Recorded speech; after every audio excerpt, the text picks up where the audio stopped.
Welcome back to another story on Infidelity Tales Lab. Before we begin, tell us, where in the world are you watching from? Now, let's dive into today's story. Chapter 1. When Time Runs Out. Marcus Lloyd had always prided himself on reading people. 20 years in private security had taught him to spot lies, detect threats, and trust his instincts. But as his 5-year-old son Tyler tugged at his shirt that Tuesday morning, something felt different, urgent in a way that made his blood run cold. "Daddy, we need to go right now," Tyler whispered, his small voice trembling. Marcus smiled, ruffling his son's dark hair. "Why, buddy?" He glanced toward the stairs where Tamara had disappeared just minutes ago, supposedly heading to her marketing job downtown. Tyler pointed upstairs, his blue eyes wide with fear. "We don't have much time left." "Time for what?" Marcus chuckled, but the humor died when he saw his son's expression, the same look Tyler got when thunder scared him at night. "Please, Daddy, we have to leave." Tyler grabbed his father's calloused hand with both of his small ones. Something primal stirred in Marcus's chest. His son wasn't playing games. Marcus scooped Tyler up, his military training kicking in as he moved toward the garage. But before they reached the door, he heard it, Tamara's voice drifting from their bedroom window above, followed by a deeper, unfamiliar male voice. "Told you leave for the gym at 9 every Tuesday. Your husband suspects anything?" "Marcus? God, no. He's too busy with his security work to notice." The words hit Marcus like physical blows. He set Tyler down gently, his hand steady despite the rage building inside him. 23 years of marriage. 23 years of trust, loyalty, and love, all shattered in 30 seconds of overheard conversation. Marcus looked down at his son, understanding flooding through him. Tyler had heard them before, had been listening, scared, not knowing what it meant, but knowing it was wrong. "Stay here, buddy," Marcus whispered, his voice deadly calm. He pulled out his phone, activating the recording app he used for client meetings. Old habits from his investigative days kicked in. Document everything, trust nothing. The voices continued, clearer now as he positioned himself below the window. "Eric, we can't keep doing this." If Marcus ever found out. Found out what? That his perfect little wife needs a real man. The stranger's voice was mocking, cruel. "Besides, you said yourself he's never home. Always working, always traveling for those corporate clients." Marcus's jaw clenched. He recognized the type. Arrogant, entitled. The kind of man who took what wasn't his and justified it later. The kind Marcus had dealt with professionally many times, usually at the business end of a confrontation. "When will you tell him about us?" the man continued. I don't know. Maybe after the holidays. Tyler's so young, and Marcus will want custody. Let him try. I've got lawyers who eat guys like your husband for breakfast." Marcus almost laughed at that. If this Eric character knew what Marcus Lloyd was capable of, he wouldn't be so confident. But that was fine. Underestimation was a weapon Marcus knew how to use. He recorded 5 more minutes of conversation before the voices moved away from the window. Marcus waited, patient as a predator, until he heard Tamara's car start and drive away, heading not to work, but undoubtedly to continue her betrayal elsewhere.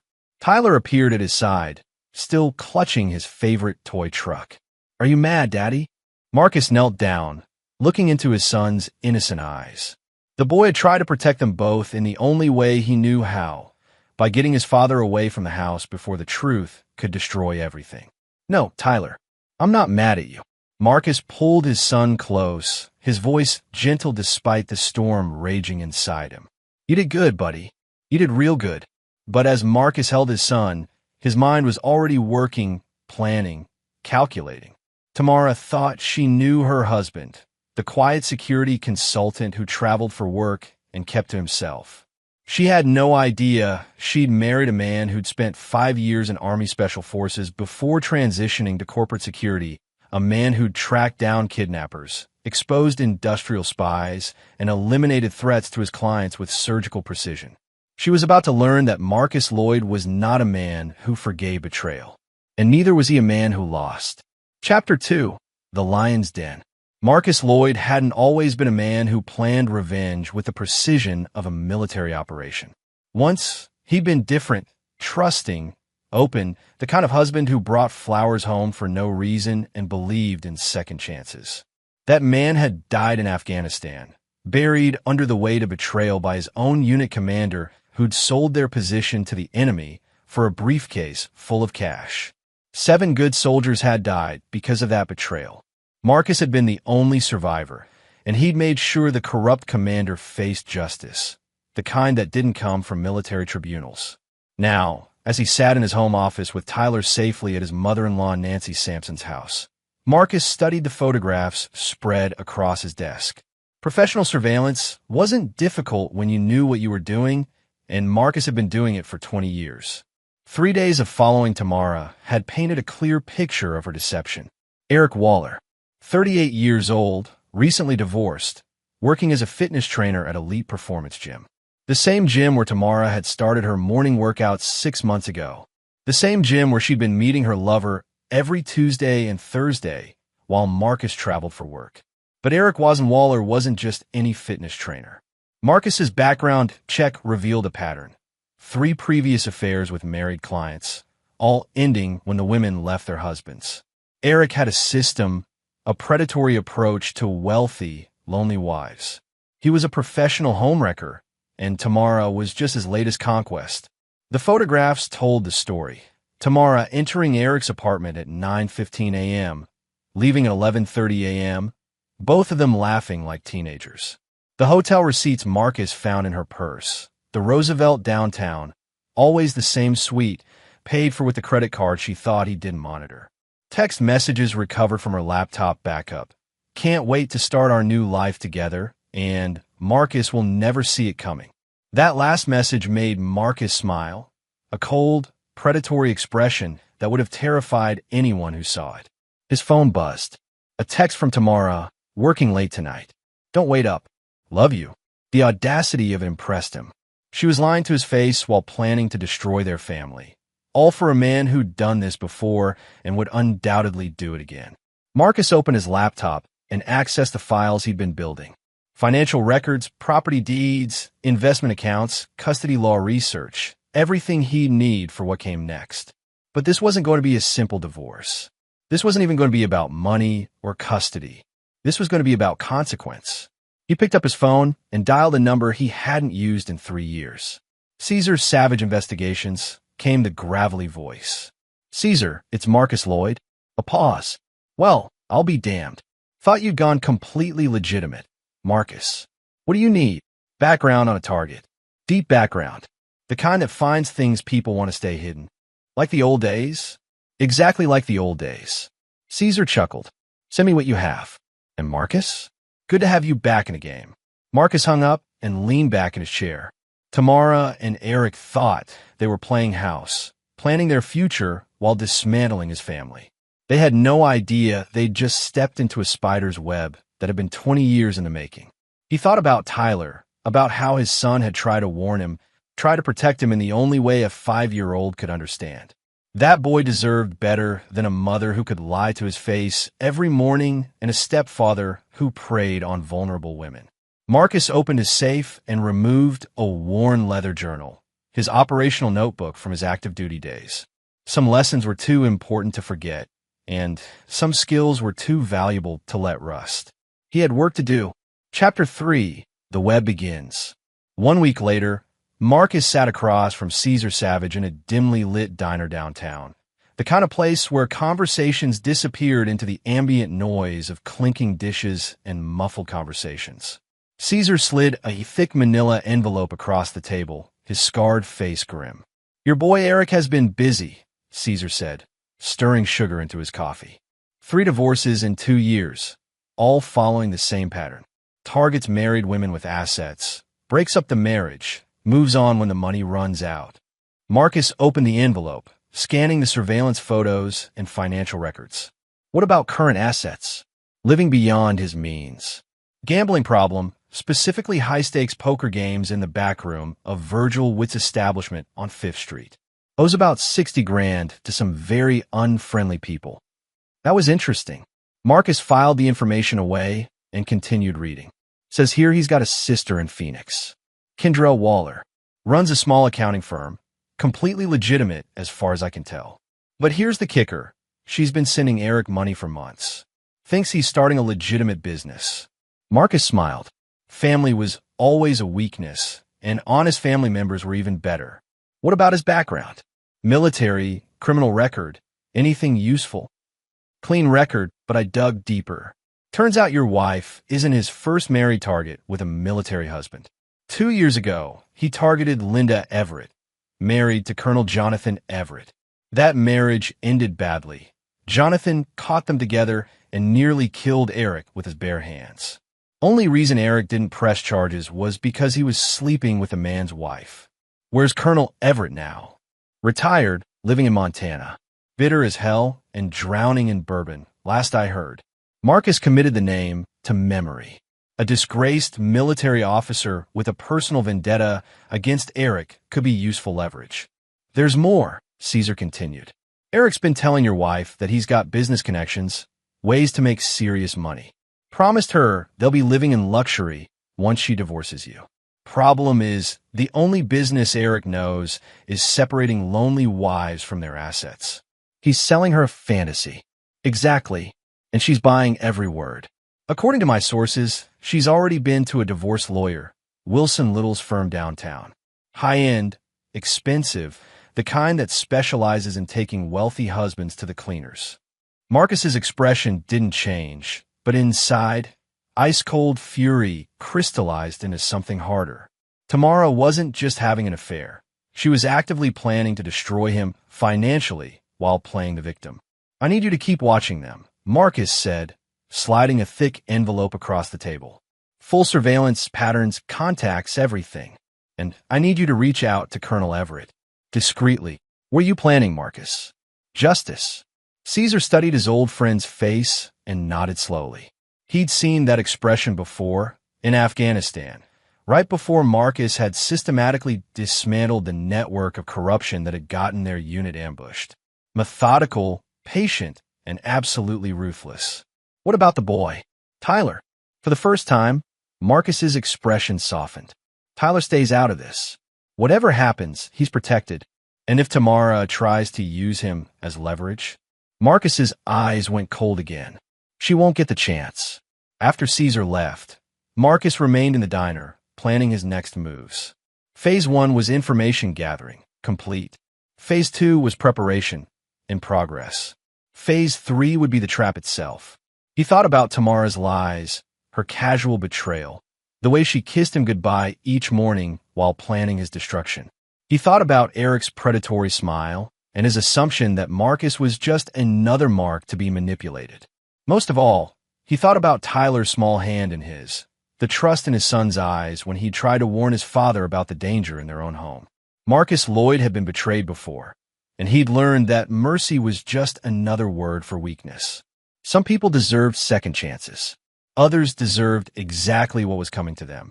He pulled out his phone and typed a carefully crafted message to Tamara. Missing you today.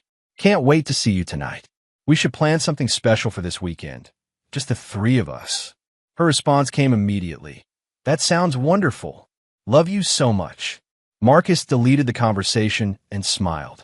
The web was spinning, and soon, very soon, his prey would discover just how trapped they really were. Chapter 4. Pieces in Motion. 3 weeks into his surveillance operation, Marcus had established a routine that would have impressed his old Special Forces instructors. Every Tuesday and Thursday, he dropped Tyler off at Nancy Sampson's house, then positioned himself to observe Tamara's movements. She'd grown careless, confident in her deception, meeting Eric at various locations around the city. Today was different. Today, Marcus was going to introduce himself to Eric Waller. Elite Performance Gym occupied the first floor of a converted warehouse in the Arts District. Marcus entered wearing workout clothes and a baseball cap, looking like any other middle-aged man trying to stay in shape. The gym was busy enough that one more face wouldn't stand out. Eric was exactly what Marcus had expected, tall, lean, with the kind of artificial confidence that came from preying on vulnerable women. He was currently training a blonde woman in her 40s, standing closer than necessary, his hand resting on her lower back as he corrected her form. Marcus approached the front desk where a young woman with tired eyes was working on a computer. "I'd like to inquire about personal training," Marcus said, flashing his most disarming smile. "Sure. What kind of training are you looking for?" "Something intensive. I travel a lot for work, need to stay sharp. I hear Eric Waller is good with military-style training." The receptionist's expression shifted slightly. "Eric is popular with certain clients. But if you're looking for military-style training, I'd recommend Scott Baxter. He's former Marine, really knows his stuff." "Interesting." Even the staff had reservations about Eric. "Thanks, but I specifically heard good things about Eric.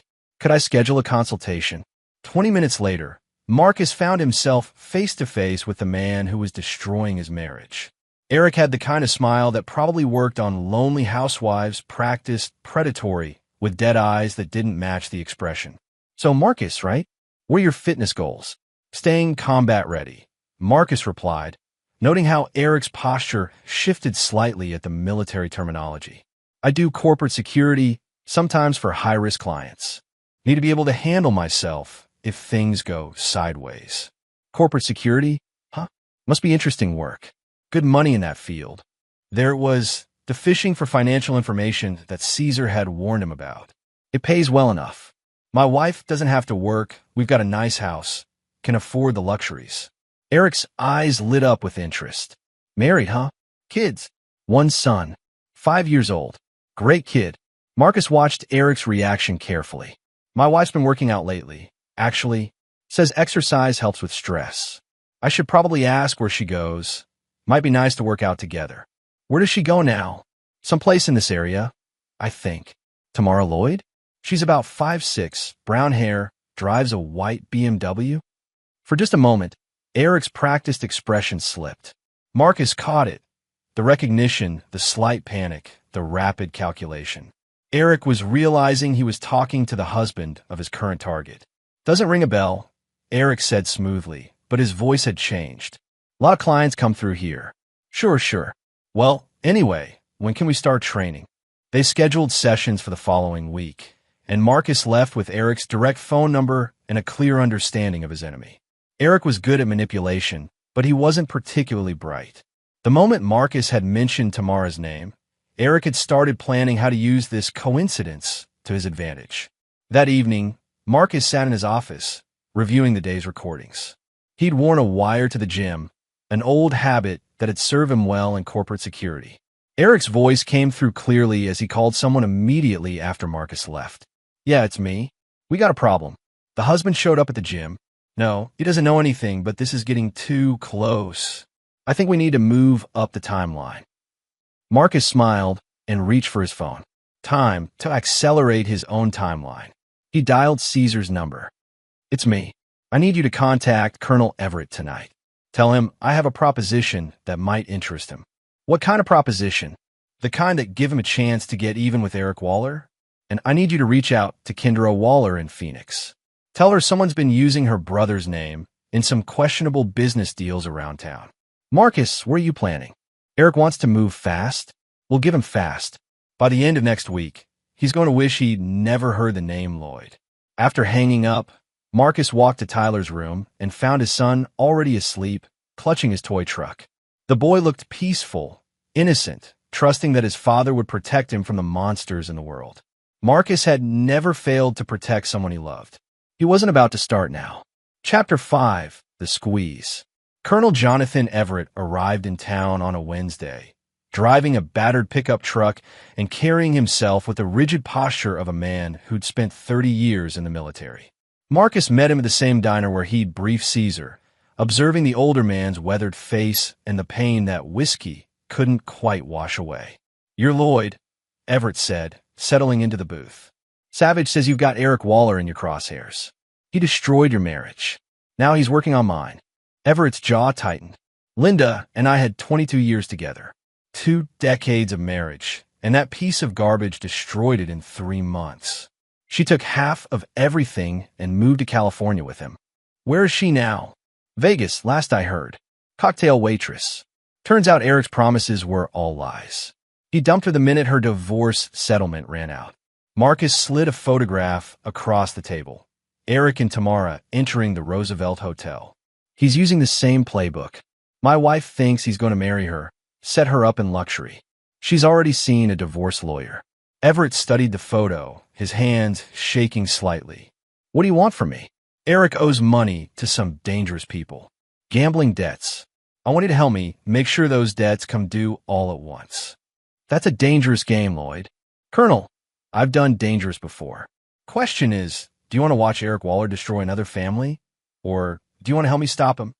Everett was quiet for a long moment, staring at the photograph. What do you need? Marcus outlined his plan, watching as understanding dawned in the older man's eyes. It was elegant in its simplicity. Use Eric's own weaknesses against him, create pressure from multiple directions, force him into making the kind of mistakes that would expose him to Tamara and destroy their relationship. The poker game is tomorrow night, Marcus explained. Caesar's contact says Eric will be there, probably trying to win enough to pay off his current debts. That's when you make your move. And if this goes wrong, it won't. But if it does, you are never here. You're just a bitter ex-husband who tracked down the man who ruined his life. Everett nodded slowly. You know, Lloyd, 20 years ago, I would have called this plan immoral. Hell, I might have turned you in. And now I've learned that some people don't deserve mercy. Everett finished his coffee and stood. I'll be at that poker game tomorrow night. And Lloyd, I hope your plan works, because if it doesn't, I might just handle Eric Waller the old-fashioned way. After Everett left, Marcus made his next call. Kendra Waller had agreed to meet with Caesar, concerned about reports that someone was using her brother's name fraudulently. She was flying in from Phoenix tomorrow, expecting to have lunch with Eric and straighten out what she assumed was a misunderstanding. Phase 3 was the phone call Marcus had been dreading. He dialed Tyler's school and requested a meeting with the principal and guidance counselor. Whatever happened in the next few days, Tyler was going to need support, and Marcus wanted to make sure his son had it. That evening, Tamara came home later than usual, claiming she'd been shopping with friends. She kissed Marcus hello, asked about his day, helped Tyler with his dinner, playing the role of devoted wife and mother with Oscar-worthy performance. How was work today? Marcus asked over dinner. Oh, you know, the usual. Meetings, deadlines, office drama. She laughed, the sound hollow to Marcus's ears. Sometimes I think about just quitting, maybe focusing on fitness training or something. I've been getting really into working out. That's great, honey. Maybe I should meet your trainer sometime, get some tips. For just a moment, Tamara's fork paused halfway to her mouth. Oh, I don't really have a specific trainer. I just use the machines, take some classes. Marcus nodded, filing away another lie. Well, if you ever want a workout partner, let me know. I joined a new gym downtown. Elite Performance. Nice place. This time, Tamara's reaction was unmistakable. A sharp intake of breath, a flush of color in her cheeks. Never heard of it. Really? I could have sworn I saw a receipt from there in your purse last week. You went through my purse? Looking for a pen. Sorry, didn't mean to snoop. Marcus's voice was casual, conversational. Probably belonged to one of your friends. Tamara forced a smile, but Marcus could see the panic in her eyes.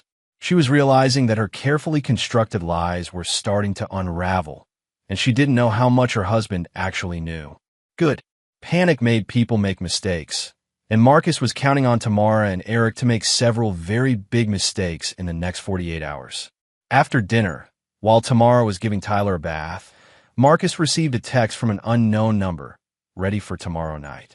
This bastard owes more than money. J.E. Marcus deleted the message and smiled. All the pieces were moving into position.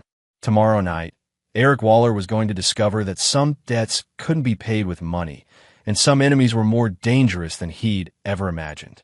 Chapter 6. The Walls Close In. The poker game at Virgil Wood's back room was already in full swing when Eric Waller arrived, carrying himself with the false confidence of a man who believed he was smarter than everyone else. The room was thick with cigar smoke and tension. 5 men around a green felt table with enough money in the center to buy a luxury car. Colonel Jonathan Everett sat in the corner, nursing a bourbon and watching Eric with the patience of a predator. He'd been waiting for this moment for 2 years, and tonight, Eric Waller was going to pay for what he'd done to Linda. Mind if I join? Eric asked, approaching the table with a stack of cash that represented his last desperate attempt to cover his mounting debts.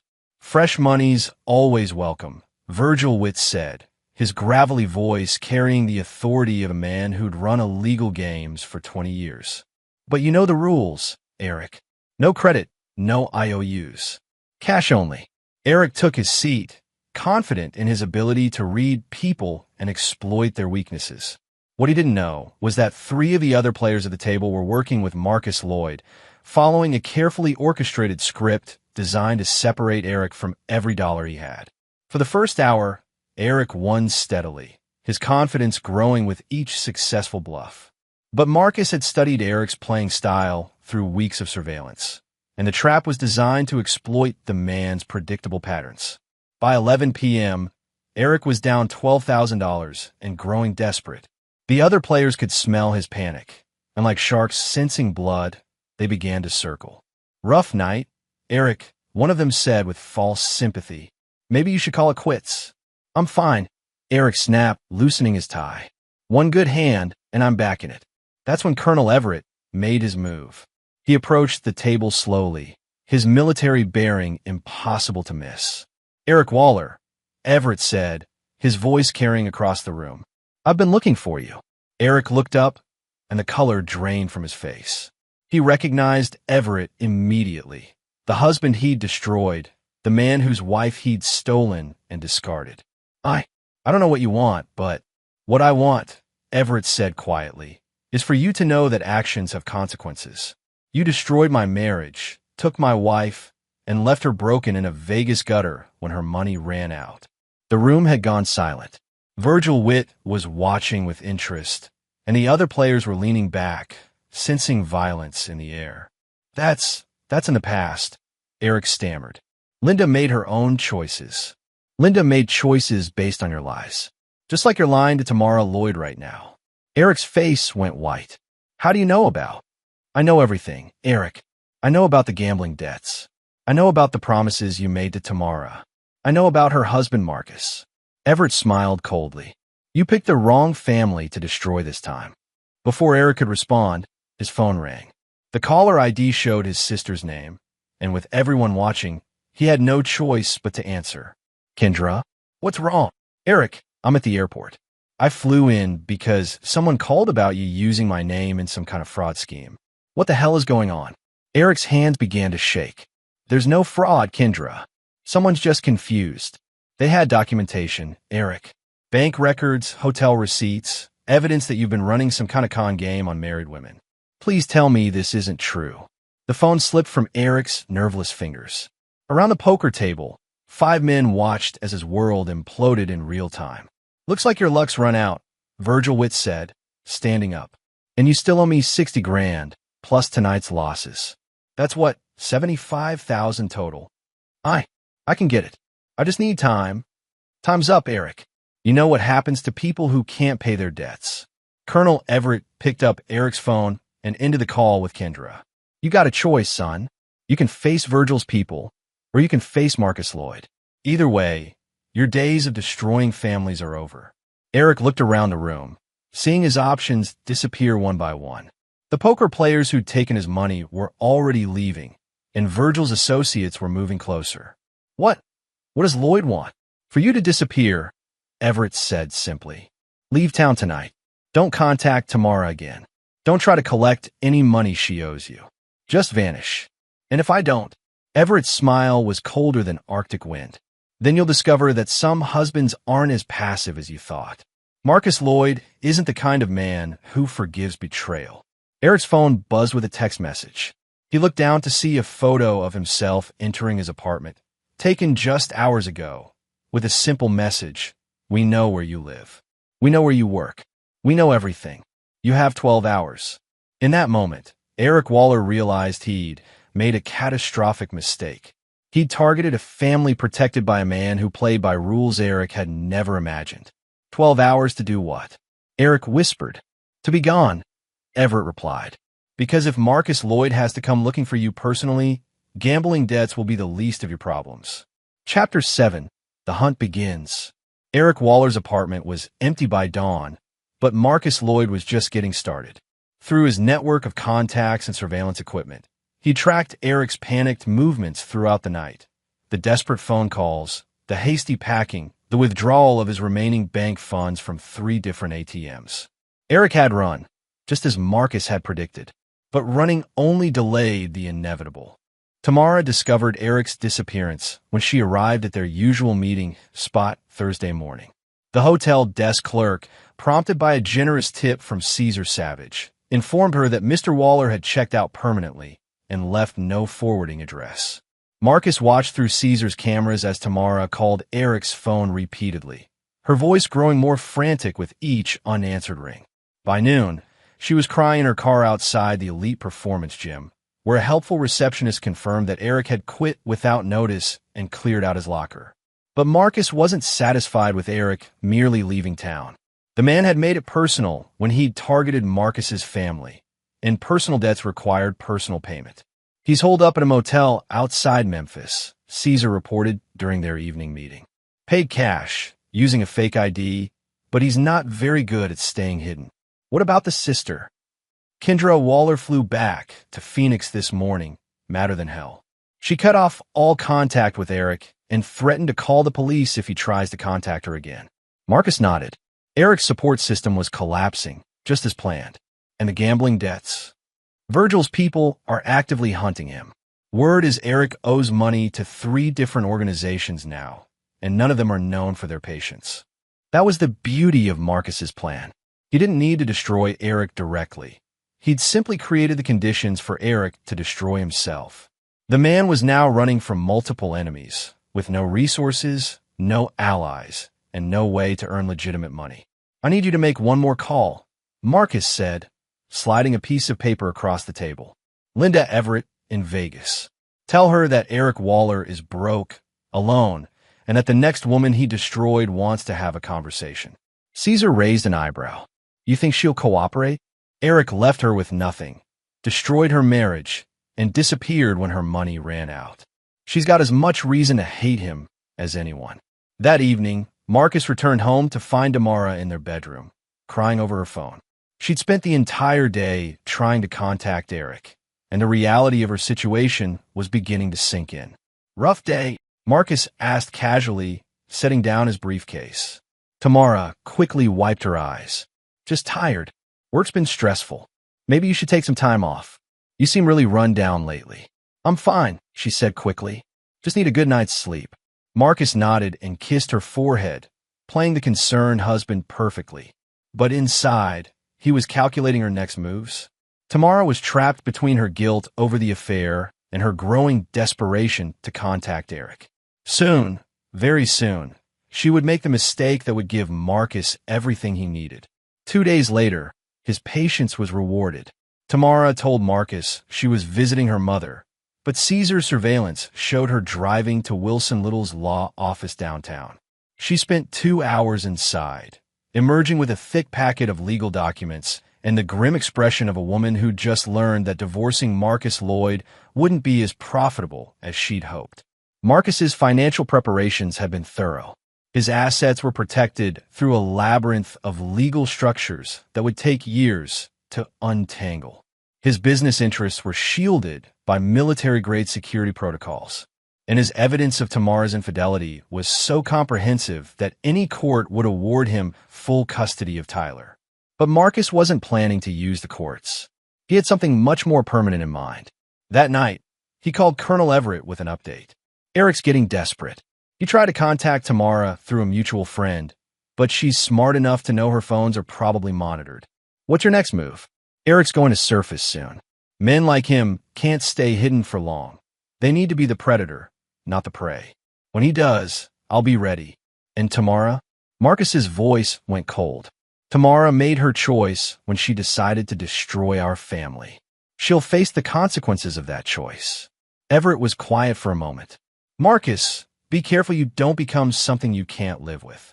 Colonel, I became that something in Afghanistan when I learned that mercy is just another word for weakness. Some people deserve forgiveness. Others deserve exactly what they've earned. After hanging up, Marcus checked on Tyler, who was sleeping peacefully in his bed. His son would grow up knowing that his father was a man who protected his family, who didn't tolerate betrayal, who understood that some lines could never be uncrossed. Tomorrow, Marcus would begin the final phase of his plan. Eric Waller was about to learn that running wasn't enough, and Tamara Lloyd was about to discover that her husband wasn't the man she thought she'd married. The hunt was about to become a kill. Chapter 8. No Mercy.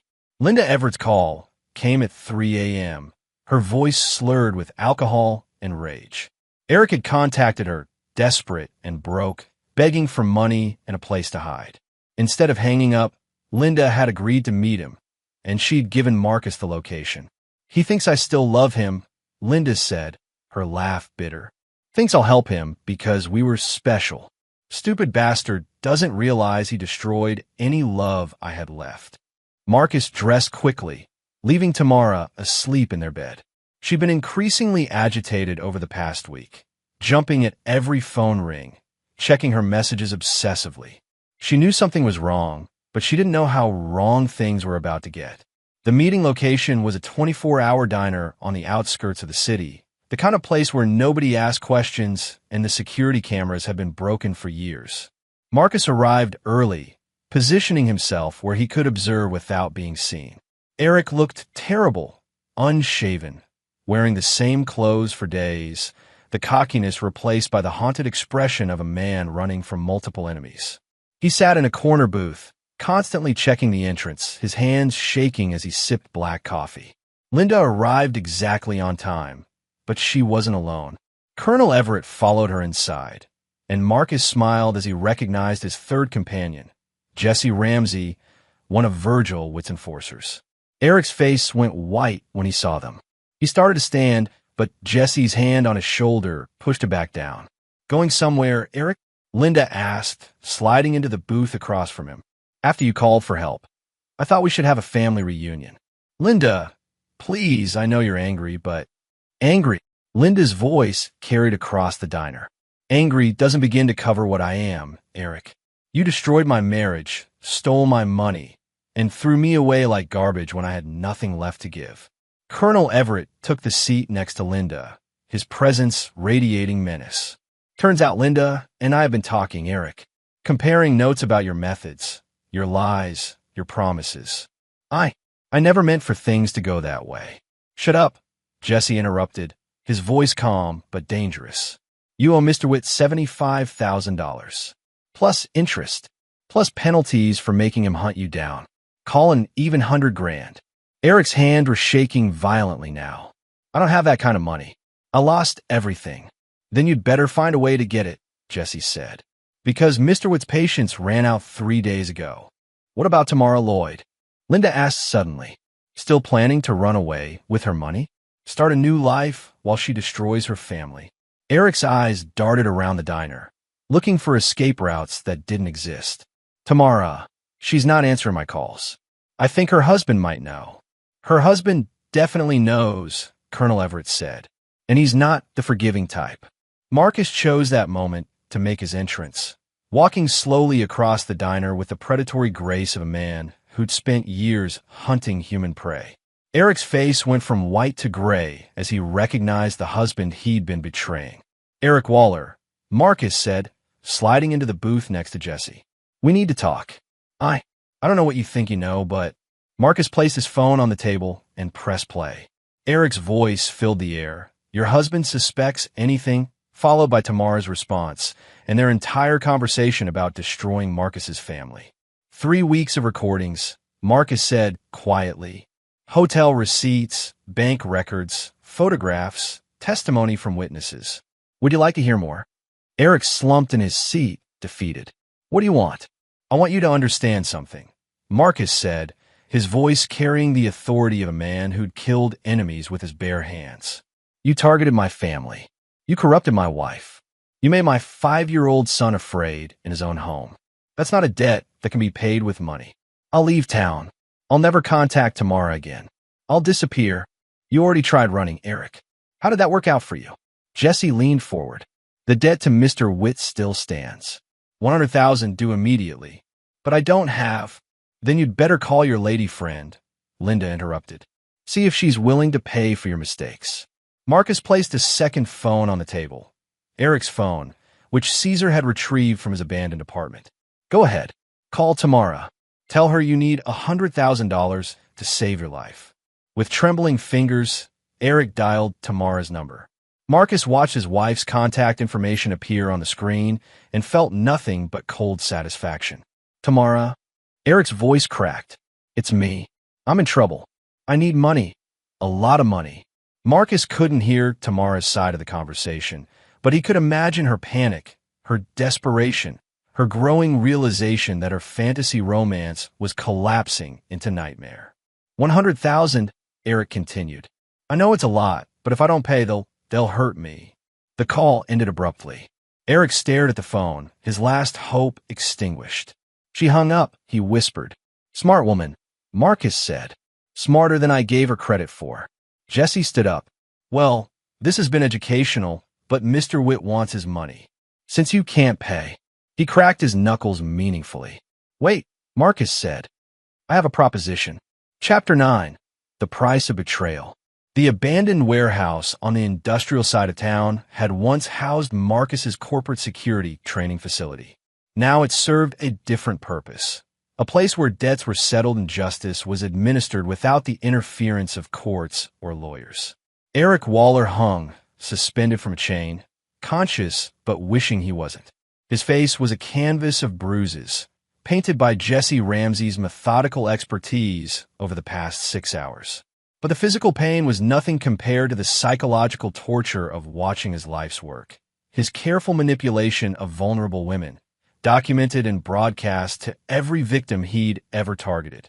The beautiful thing about the internet, Marcus said, adjusting the camera that was streaming Eric's confession live, is that nothing ever really disappears. Every woman you've destroyed will see this. Every husband you've cuckolded will know your face. You'll never be able to start over again. Eric tried to speak, but his broken jaw made coherent words impossible. Marcus had been very specific about which bones Jesse should break, enough to ensure permanent damage, not enough to risk death. Death would have been mercy, and Marcus Lloyd had no mercy left for men who betrayed trust. Tamara's watching too. Marcus continued, indicating a laptop screen that showed his wife's horrified face on a video call. Say hello to your future stepfather, honey. Tamara's voice came through the speakers, strangled with terror. Marcus, please, I can explain. Explain what? How you plan to divorce me and take half my assets. How you were going to let this piece of garbage help raise my son. How you lied to my face every day for 6 months while planning to destroy our family. I made a mistake. I was lonely. You were always working, and Eric said what you wanted to hear. Marcus interrupted. Just like he said to Linda Everett and Patricia Chun and the 6 other women whose lives he destroyed. You weren't special, Tamara. You were just another mark. On the screen, Tamara was crying now, her perfectly applied makeup running down her cheeks. I'll do anything to fix this. Anything. Just please don't hurt him. Marcus laughed, the sound echoing off the warehouse walls. Hurt him? Tamara, I'm not going to hurt Eric. I'm going to let him live with the consequences of his choices. He nodded to Jesse, who produced a medical kit and began tending to Eric's wounds with professional efficiency. You see, Eric's going to survive this. His bones will heal mostly, but he'll never walk without a limp, never use his right hand properly, never seduce another woman with that pretty face. Eric's muffled screams filled the warehouse as Jesse went to work. And more importantly, Marcus continued, every law enforcement agency in 3 states now has copies of his confession, along with evidence of his fraud, extortion, and intimidation. Even if he could run, there's nowhere to go. Marcus, Tamara pleaded, what about Tyler? He needs his mother. Tyler needs a mother he can respect, Marcus said coldly.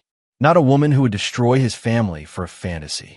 You lost the right to call yourself his mother when you chose Eric over us. The video call ended abruptly as Tamara hung up, unable to watch anymore. But Marcus wasn't finished with her yet. Colonel Everett emerged from the shadows, carrying a thick legal folder. Divorce papers, he said, handing them to Marcus. Full custody to you, no alimony, no asset distribution. All she has to do is sign. And if she doesn't, then the video of her confessing to adultery and conspiracy to commit fraud goes public, along with her medical records showing she's been tested for sexually transmitted diseases 6 times in the past year. Marcus nodded. Tamara would sign. She was intelligent enough to recognize when she'd lost completely. Jesse finished his work and stepped back, admiring his craftsmanship. Eric was conscious, permanently damaged, and facing decades in prison. But he was alive, which was more mercy than he deserved. What happens now? Colonel Everett asked. Now Eric gets to experience the justice system he's been avoiding for years. Multiple charges, multiple states, multiple victims willing to testify. He'll spend the rest of his life in prison, assuming Virgil with people don't find him first. And Tamara? Marcus's expression was granite. Tamara gets to start over with nothing. No husband, no son, no money, no reputation. She wanted a new life so badly. Now she gets to build one from scratch. They left Eric hanging in the warehouse, with an anonymous tip already called in to the police. By the time law enforcement arrived, Marcus and his associates would be long gone, and Eric will be facing justice from a system that didn't tolerate men who preyed on families. 3 days later, Marcus sat in his lawyer's office as Tamara signed the divorce papers with shaking hands. She looked 10 years older, her confidence shattered, her future uncertain. I loved you, she whispered as she finished signing. No, Marcus replied. You loved the security I provided while you planned to betray me. There's a difference. She left without another word, walking out of Marcus's life forever. He felt nothing, no sadness, no regret, no second thoughts. She'd made her choice, and consequences were the price of betrayal. That evening, Marcus picked up Tyler from school and drove to their favorite ice cream shop. His son was quieter than usual, processing the changes in his young life with remarkable resilience. Daddy, Tyler said finally, is Mommy coming back? Marcus looked into his son's trusting eyes and chose his words carefully. No, buddy. Mommy made some bad choices, and now she has to live somewhere else. Are you sad? No, Tyler. I'm not sad, because I still have the most important thing in the world. I have you. Tyler smiled and returned to his ice cream, satisfied with his father's answer. He was too young to understand betrayal, manipulation, or the brutal arithmetic of revenge. But he was old enough to recognize love, protection, and the absolute certainty that his father would never abandon him. Marcus Lloyd had learned long ago that mercy was a luxury he couldn't afford. In Afghanistan, mercy had gotten good soldiers killed. In marriage, mercy would have meant accepting betrayal and teaching his son that weakness was acceptable. Some people deserved second chances. Others deserved exactly what they earned. As he watched Tyler laugh at something on his phone, Marcus felt a cold satisfaction settle in his chest. Eric Waller would spend the rest of his life paying for his crimes. Tamara would build a new life with nothing but the clothes on her back and the knowledge that actions had consequences. And Tyler would grow up knowing that his father was a man who protected what mattered, who didn't tolerate betrayal, and who understood that sometimes justice required taking the law into your own hands. Marcus Lloyd had no regrets. He protected his family, eliminated his enemies, and taught the world a simple lesson. There were some men you didn't cross, some families you didn't target, and some debts that could only be paid in blood and broken bones. The war was over. Marcus had won. And there you have it. Another story comes to an end. What did you think? I'd love to hear your thoughts in the comments below. If you enjoy this story, consider joining our community by subscribing. It means the world to us. For more stories like this one, check out the recommended videos on screen. And I'll see you there. Welcome back to another story on Infidelity Tales Lab. Before we begin, tell us, where in the world are you watching from? Now, let's dive into today's story. Chapter 1. Ashes and Papers. The October wind cut through the cemetery like a blade, sending dead leaves dancing across the weathered headstones. Gregory Montoya stood motionless before his mother's fresh grave, his calloused hands clasped behind his back in military fashion. The simple black suit he wore was his only good one. Bought secondhand 3 years ago for job interviews that never led anywhere. Dolores Montoya's headstone was modest granite, nothing fancy. Just like everything else in Gregory's life had become since returning from overseas. The inscription read simply, "Beloved Mother, 1952 to 2024. She gave everything for her boys. Still playing the grieving son, I see." Gregory didn't turn around. He recognized Samantha's voice, his wife of 8 years, though that title felt increasingly meaningless. Her heels clicked against the paved path as she approached, each step deliberate and cold. "She's barely in the ground, Sam," Gregory said quietly, his voice carrying the weight of exhaustion that had become his constant companion. "Oh, spare me the sentiment," Samantha snapped, moving to stand beside him. Even at a funeral, she looked like she'd stepped off a magazine cover. Perfect blonde hair, designer black dress that probably cost more than Gregory made in 2 months at the warehouse. "Your mother never liked me anyway." Gregory finally turned to look at his wife. At 32, Samantha was still beautiful, but there was something different now. A hardness in her green eyes that hadn't been there when they first met. Or maybe it had been, and he'd been too blinded by love to see it. "She thought you married beneath yourself," Gregory said. Turned out she was right. Samantha's laugh was bitter. "Beneath myself?" "Gregory, look around. Look at this pathetic little funeral. 12 people showed up. 12. Your mother died with nothing, and you're well on your way to the same fate." She reached into her designer handbag and pulled out a manila envelope, thick with papers. "Which is why I'm doing us both a favor." Gregory stared at the envelope, understanding flooding through him like ice water. "Here? Now." "Divorce papers," Samantha confirmed, her voice gaining strength. "I want everything, Gregory. The house, the car, what little savings we have left. You're a worthless soldier who can't even hold down a decent job. I'm done playing house with a loser." The words hung in the air between them. Around the cemetery, the few remaining mourners were beginning to drift away. His younger brother Tyler had already left, probably heading back to his construction job. Gregory's old Army buddy Dave Jones lingered near the parking lot, clearly uncomfortable but unwilling to abandon his friend. 8 years, Gregory said softly. 8 years of marriage, and this is where you choose to end it. "This is where it ended itself," Samantha replied. "I've been patient long enough. You had your chance to make something of yourself, and you failed. Some of us want more out of life than scraping by paycheck to paycheck." Gregory took the envelope but didn't open it. "And I suppose you found someone who can give you more?" For just a moment, Samantha's composure cracked. A flush of guilt crossed her features before she recovered. "This isn't about anyone else. This is about us. About how we don't work anymore." But Gregory had seen that look before, in the faces of enemy soldiers when they knew they'd been caught in a lie. Samantha was many things, but she'd never been a good liar. Not to someone who'd spent years learning to read people's tells in life or death situations. "I see," Gregory said simply, finally giving up. Samantha's voice carried a note of triumph. "Good. Sign the papers, Gregory. Make this easy on both of us." Gregory reached into his jacket pocket and pulled out a smaller envelope, cream-colored and expensive-looking. "Before I do anything, I have something for you." "What is it?"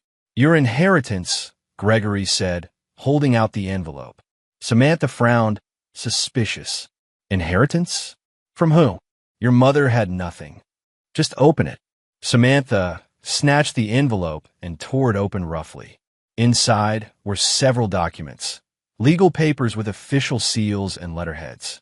Gregory watched her face as she read, noting the exact moment confusion turned to shock.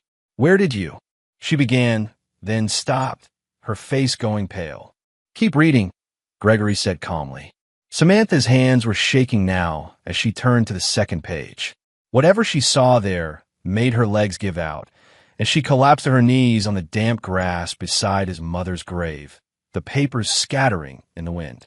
"Who are you?" she whispered, staring up at him with wide, terrified eyes. For the first time in months, Gregory smiled. But it wasn't the warm, gentle smile Samantha remembered from their early days. This was something else entirely, cold and predatory. "Keep reading," he repeated. "You wanted everything, Sam. Now you're going to find out exactly what everything means. Chapter 2. The Making of a Soldier. 3 years earlier, Gregory Montoya had been many things in his 35 years. Son, soldier, husband, and guardian of secrets that could topple governments. What he had never been was ordinary, despite what his current circumstances suggested. Born to Dolores Montoya, a single mother who cleaned office buildings to support her 2 sons, Gregory learned early that survival required both strength and intelligence. While other kids in their rough Phoenix neighborhood were getting into gangs or drugs, Gregory spent his afternoons in the public library, devouring books on military strategy, business, and psychology. "You're different from the other boys," his mother would tell him, watching him study at their tiny kitchen table. "You see things others don't." At 18, Gregory enlisted in the Army, drawn to the Special Forces. The physical requirements were brutal, but they were nothing compared to the mental challenges. Gregory excelled at both. He could read micro-expressions, detect lies, and manipulate people's emotions with surgical precision. His commanding officers noticed. "Montoya has a gift," Colonel Patricia Hayes wrote in his evaluation. "He can become whoever he needs to be. The enemy never sees him coming." For 12 years, Gregory served in classified operations across 3 continents. Officially, he was a communications specialist. Unofficially, he was part of an elite psychological operations unit that specialized in infiltration and intelligence gathering. He learned to speak 4 languages fluently, to forge documents, to create false identities so convincing that even he sometimes forgot who he really was. The work was dangerous, but it was also lucrative. While his military salary was modest, Gregory invested every penny in legitimate business ventures, using the intelligence he gathered to make strategic decisions. A mining operation in Afghanistan, tech startups in Silicon Valley, real estate in emerging markets. Within 5 years, his portfolio was worth millions. But Gregory kept his wealth hidden, even from the military's financial disclosure requirements. He'd learned that money changed people, and he wanted to know who could be trusted when they thought he had nothing to offer. That philosophy was tested when he met Samantha Melton at a veteran support group in 2016. She was volunteering there, beautiful and compassionate, helping wounded warriors readjust to civilian life. Gregory was immediately drawn to her apparent empathy and kindness. "You seem different from the others," Samantha had said during their first conversation. Calmer, more focused. Gregory had just finished his military service and was carefully constructing his civilian identity.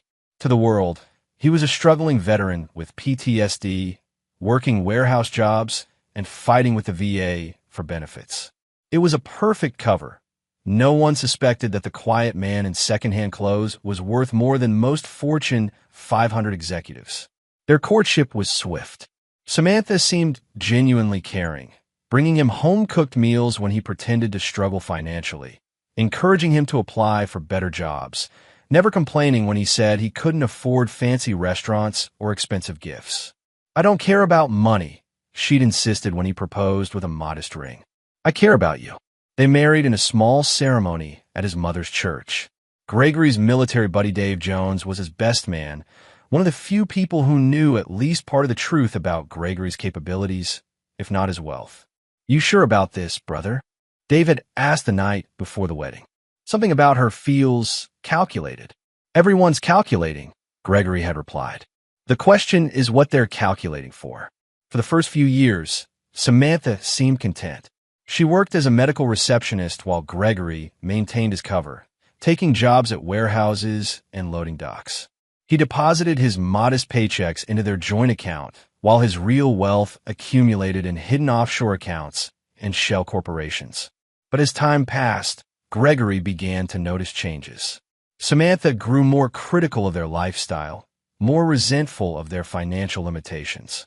She started working late more often, claiming extra shifts at the medical clinic. She became secretive about her phone, protective of her computer. Gregory's training kicked in. He began surveillance, not the high-tech government variety, but simple observation. Samantha was having an affair with Dr. Brad Mullen, one of the physicians at her clinic. Mullen was everything Gregory appeared not to be. Wealthy, successful, driving a BMW, and living in a mansion in Scottsdale.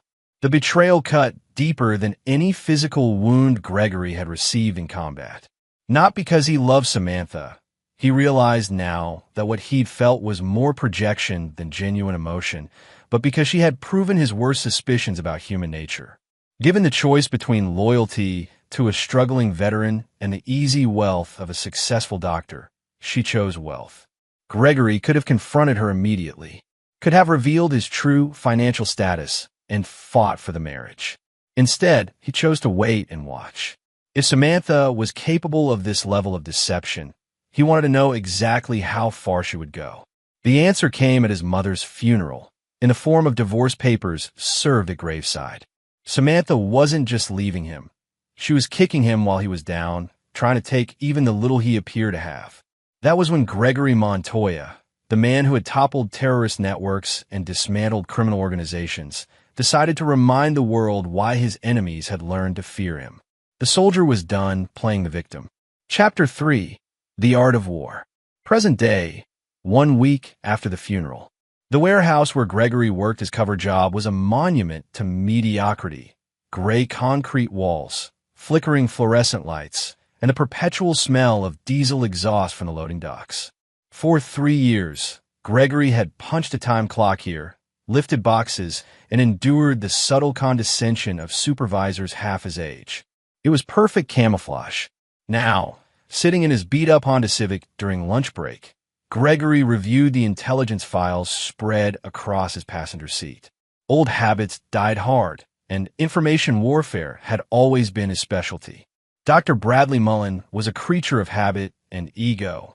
42 years old, divorced once already, currently the head of cardiology at Desert Ridge Medical Center. His social media was a testament to his narcissism. Photos of his BMW, his golf handicap, expensive dinners at trendy restaurants. He lived alone in a $2.3 million house in Paradise Valley, with a mortgage that consumed most of his substantial income. What Brad didn't post about was his gambling problem. Gregory's financial investigation had revealed a pattern of large cash advances, trips to Las Vegas, and several loans from questionable sources. Dr. Brad Mullen was living paycheck to paycheck, just like the man whose wife he was stealing. Gregory's phone buzzed. A text from Samantha. "Have you signed the papers yet? My lawyer says you're stalling." Instead of responding, Gregory dialed a number he hadn't called in 2 years. Montoya Group International, answered a crisp female voice. "April Mooney, please. Tell her it's Gregory." April Mooney had been Gregory's personal attorney for 6 years, though she knew him only as the CEO of a private military contracting firm. To her, Gregory Montoya was a successful businessman who preferred to keep a low profile. She had no idea he was currently wearing a warehouse uniform and eating lunch from a vending machine. "Gregory." April's voice warmed considerably. "Where have you been? I've been trying to reach you for months." "I've been undercover," Gregory said, which was technically true. "I need you to prepare some documents." "Of course. What kind of documents?" "Divorce papers. And I want you to contact a Dr. Bradley Mullen at Desert Ridge Medical. Tell him you represent a consortium of investors interested in purchasing his debt portfolio." There was a pause. April Mooney was brilliant, which was why Gregory paid her 7 figures annually. "Are we acquiring someone's financial obligations for leverage purposes?" "We're creating opportunities for negotiation," Gregory corrected. "Also, I need you to establish a new shell company. Something medical sounding. Phoenix Healthcare Solutions should work." "Gregory, what exactly are you planning?" "Justice," Gregory replied. "How quickly can you move on the debt acquisition?" "If the price is right, 72 hours. Money is no object. Buy it all. Credit cards, personal loans, the works. I want Dr. Mullen to owe us, not some bank in Delaware." After ending the call, Gregory returned to his surveillance notes. He'd been watching both Samantha and Brad for weeks, documenting their routines, their vulnerabilities, their assumptions about the world around them. They thought they were clever, sneaking around behind the back of a broken-down veteran. They had no idea they were being hunted by someone who had brought down terrorists for a living. That evening, Gregory's younger brother Tyler stopped by the small apartment Gregory maintained as part of his cover. Tyler worked construction and was one of the few people who knew Gregory wasn't entirely what he seemed, though he didn't know the full extent of it. "You doing okay, man?" Tyler asked, cracking open a beer. "I know Mom's death hit you hard, and now this divorce stuff?" "I'm fine," Gregory assured him. "Better than fine, actually. I'm starting to remember who I am." Tyler frowned. "What does that mean?" "It means I've been playing a role for too long, being someone I'm not. Sometimes you have to stop pretending to be weak and remind people why they should have been afraid all along." "Greg, you're starting to sound like you did when you first came back from overseas." "That scares me." Gregory looked at his younger brother, honest, hardworking Tyler who saw the world in simple terms of right and wrong. "Remember when we were kids and Tommy Vasquez kept taking your lunch money?" "Yeah, until you made him stop." "How did I make him stop?" Tyler was quiet for a moment. "You didn't fight him. You found out he was scared of spiders and put a tarantula in his locker. He never bothered me again." "Exactly. I didn't beat him up. I found his weakness and exploited it psychologically. Violence is for people who lack imagination." "What are you planning to do to Samantha and this doctor?" Gregory smiled, but it didn't reach his eyes. "I'm going to give them exactly what they deserve. Nothing more, nothing less." 2 days later, Gregory implemented the first phase of his plan. He began showing up at places where Samantha and Brad met, always just barely visible, never acknowledging them, but ensuring they saw him. The coffee shop near the medical center. The parking garage where they kissed between stolen moments. The hotel bar where they planned their future together. He wasn't following them exactly. He was simply existing in their space. A ghost from Samantha's conscience, a reminder that actions have consequences. The psychological pressure was immediate. Samantha's text became more frantic. "Why haven't you signed the papers? Are you trying to make this difficult? Just let me go." But Gregory wasn't holding on. He was positioning his pieces on a chessboard that neither Samantha nor Brad realized they were playing on. Every move was calculated, every appearance strategically timed to maximize their discomfort. On Friday evening, as Gregory was leaving his warehouse job, his phone rang. The caller ID showed a number he'd been expecting. "Mr. Montoya, this is Dr. Bradley Mullen. I believe we need to talk." "About what, Dr. Mullen?" "About my wife," Brad said, his voice tight with barely controlled anger. "Stay away from Samantha, or we're going to have a problem." Gregory let the silence stretch for exactly 7 seconds, long enough to create discomfort, not long enough to seem unnatural. "Doctor, I think you may be confused about who has problems here. But if you'd like to discuss it, I'm sure we can arrange a meeting." "Good. Tomorrow, noon, Desert Ridge Golf Club. Come alone." "Wouldn't dream of bringing anyone else," Gregory replied, already smiling as he hung up. Dr. Bradley Mullen had just volunteered to walk into Gregory's trap. Chapter 4. The Doctor's Dilemma. The Desert Ridge Golf Club was exactly the kind of place Gregory had expected Brad Mullen to choose for their confrontation. Expensive, exclusive, and designed to intimidate people who didn't belong. The clubhouse reeked of old money and older prejudices, with polished wood paneling and portraits of distinguished white men lining the walls. Gregory arrived precisely at noon, wearing the same thrift store khakis and polo shirt he wore to job interviews. The hostess looked him up and down with barely concealed disdain before reluctantly leading him to the bar area where Brad was waiting. Dr. Bradley Mullen was everything Gregory had expected from his research: tall, conventionally handsome, with the kind of artificially perfect smile that came from expensive dental work. He wore golf attire that probably cost more than Gregory's monthly salary, and his Rolex caught the light as he gestured dismissively at Gregory's approach. "So you're the famous Gregory Montoya," Brad said without standing or offering to shake hands. "I have to say, you're exactly what I pictured." Gregory took the seat across from him, noting how Brad had positioned himself with his back to the window, a power play meant to put Gregory at a disadvantage with the light in his eyes. It was amateur psychology, the kind of thing taught in weekend seminars about winning through intimidation. "And you're Dr. Bradley Mullen," Gregory replied calmly. "Though I understand you prefer Brad when you're not hiding behind your medical degree." Brad's smile faltered slightly. "Let's cut to the chase. I know you've been stalking Samantha and me. It needs to stop." "Stalking is a strong word," Gregory said, signaling the bartender for a coffee. I prefer maintaining situational awareness. Old military habit. Right, the military. Brad's tone dripped with condescension. Samantha told me all about your war stories. Very quaint. But the war's over, soldier boy. Time to move on. Gregory studied Brad's face, cataloging every micro-expression. The slight tick near his left eye when he lied. The way his voice pitched higher when he was trying to project confidence he didn't feel. The defensive positioning of his shoulders. You seem nervous, doctor, Gregory observed. Is there something bothering you? Should there be?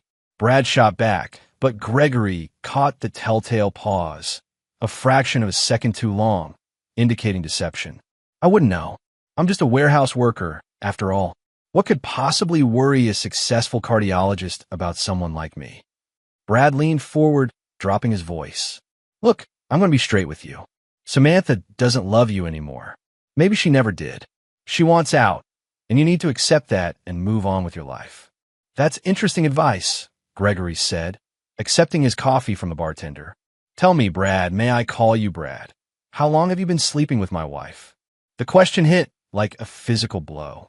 Brad's face flushed red, and his hands clenched into fists on the table.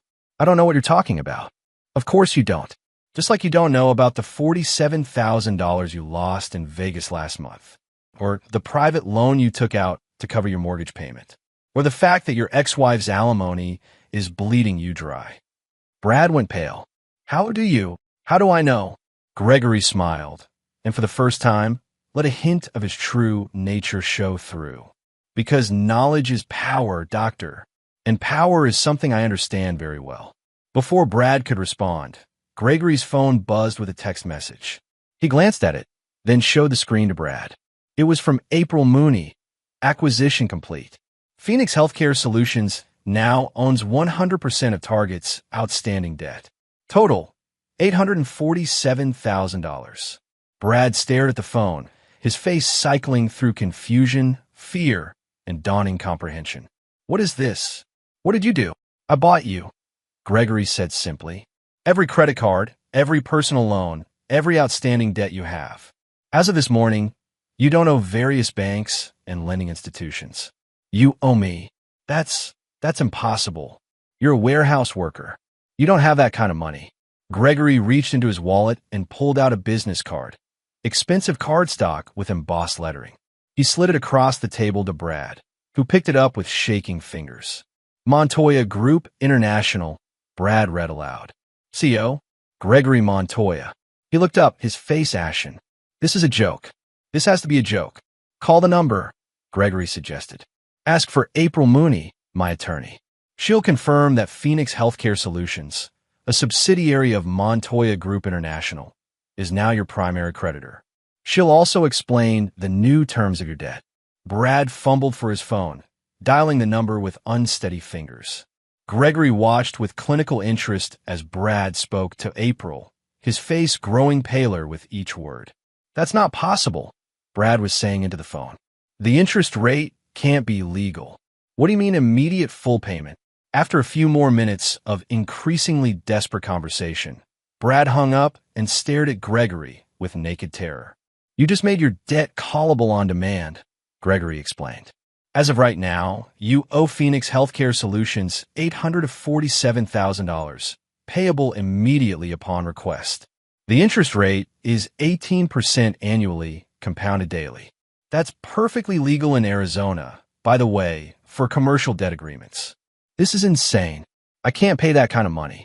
My house isn't worth that much, and actually, your house is worth $2.3 million, according to the most recent appraisal. Of course, you still owe $1.9 million on the mortgage, so your equity is only about $400,000. That leaves you roughly $447,000 short of what you owe me. Brad's hands were shaking now. What do you want? What do I want? Gregory repeated thoughtfully. That's an excellent question. You see, Brad, I've spent the last several years pretending to be someone I'm not. Playing the role of a broken-down veteran, a failed husband, a man with nothing to offer. It was an interesting experiment in human nature. I don't understand. You and my wife looked at me and saw weakness. Saw someone you could discard without consequences. Someone whose feelings didn't matter because he didn't matter. That was a mistake. Gregory leaned forward, and when he spoke, his voice carried the authority of someone accustomed to being obeyed. Here's what's going to happen, Dr. Mullen. You're going to break off your relationship with Samantha immediately. You're going to tell her that you've realized she's a married woman and that continuing the affair would be morally wrong. You're going to be convincing about it. And if I don't, then I call your debt immediately. $847,000 due in full. When you can't pay, and we both know you can't, I'll file for bankruptcy recovery. Your house, your car, your medical practice partnership, your country club membership, all of it will be liquidated to satisfy the debt. You'll be left with nothing. Brad stared at him, sweat beading on his forehead despite the air conditioning.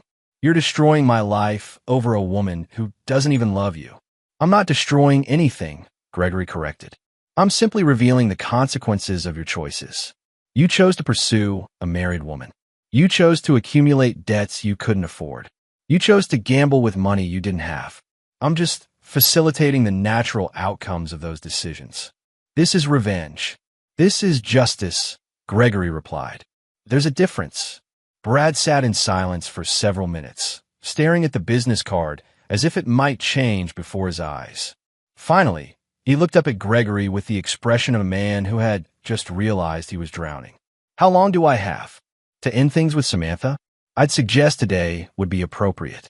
I'm not an unreasonable man, doctor. End the affair, maintain your distance from my wife, and your debt remains on standard terms. You'll have 30 years to pay it off at the agreed interest rate. Continue the affair, and I'll call it immediately. Gregory stood, leaving a $5 bill on the table for his coffee. Oh, and Brad, if you're thinking about telling Samantha about our conversation, I should mention that I have recordings of several of your private encounters. I'm sure your medical board would find them fascinating, given their policies about conduct with subordinates. As Gregory walked away, he could feel Brad's eyes on his back. In his mind, he was already calculating the next moves in his game.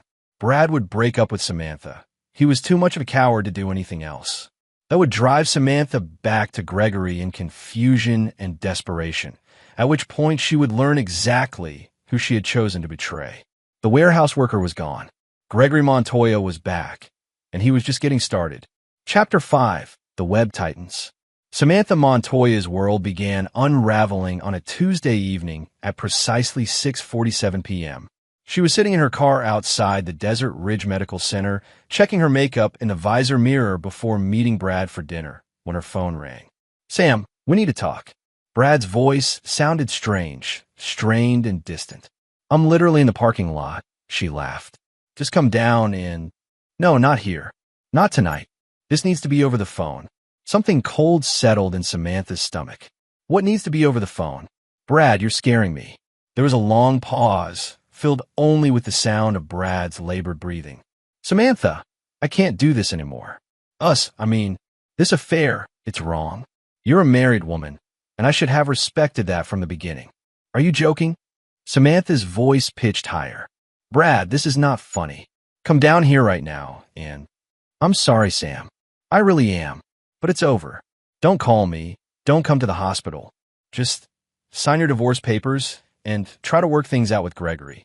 He deserves better than this. The line went dead. Samantha stared at her phone in disbelief, then immediately called back. It went straight to voicemail. She called again. Same result. For 20 minutes, she sat in the parking lot, calling Brad's number over and over while her carefully constructed future crumbled around her. Finally, she drove home to the modest suburban house she shared with Gregory, her mind racing through every possible explanation for Brad's sudden change of heart. Gregory was sitting at the kitchen table when she walked in, still wearing his warehouse uniform and eating a sandwich that looked like it came from a gas station. The sight of him, ordinary, unremarkable, defeated, suddenly filled her with a rage she couldn't contain. You did something, she accused, throwing her purse on the counter. Whatever happened with Brad, you're behind it. Gregory looked up from his sandwich with mild curiosity. I'm behind what? And who's Brad?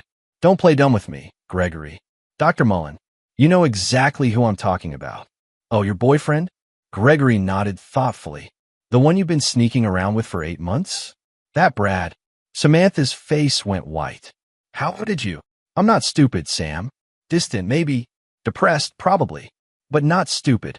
Gregory set down his sandwich and studied his wife with the same clinical detachment he might show a laboratory specimen. Working late at the clinic every night, new clothes you can't afford, that little smile you get when you're texting someone who isn't me. Did you really think I wouldn't notice? If you knew, why didn't you say anything? Because I want to see how far you'd go, Gregory replied. Turns out, the answer is divorce papers at my mother's funeral. That was quite a performance, by the way. Really drove the knife home. Samantha's initial shock was giving way to defensive anger. Maybe if you'd been the husband I needed instead of this pathetic shell of a man, I wouldn't have had to look elsewhere. The husband you needed, Gregory repeated slowly. Tell me, Sam, what kind of husband did you need? One with money? Status? A nice car and a big house? I needed a man with ambition, with drive, someone who wanted to build a life instead of just existing in this mediocre suburban purgatory you call happiness. Gregory nodded as if she'd confirmed something important. So it was about money. It was about respect. Samantha shouted, Do you know what it's like being married to someone who works in a warehouse? Who drives a 15-year-old Honda and shops at thrift stores? I'm 32 years old, Gregory. This isn't the life I wanted. And Dr. Mullen offered you the life you wanted. Yes, he offered me partnership in a medical practice, a house in Paradise Valley, vacations in Europe, children who wouldn't be embarrassed by their father's job. Samantha trailed off, realizing she'd said too much. Children, Gregory said quietly. You were planning children with him. We were planning a future, something you've never been able to do. Gregory stood up slowly, and for the first time in months, Samantha saw something dangerous flicker in his eyes.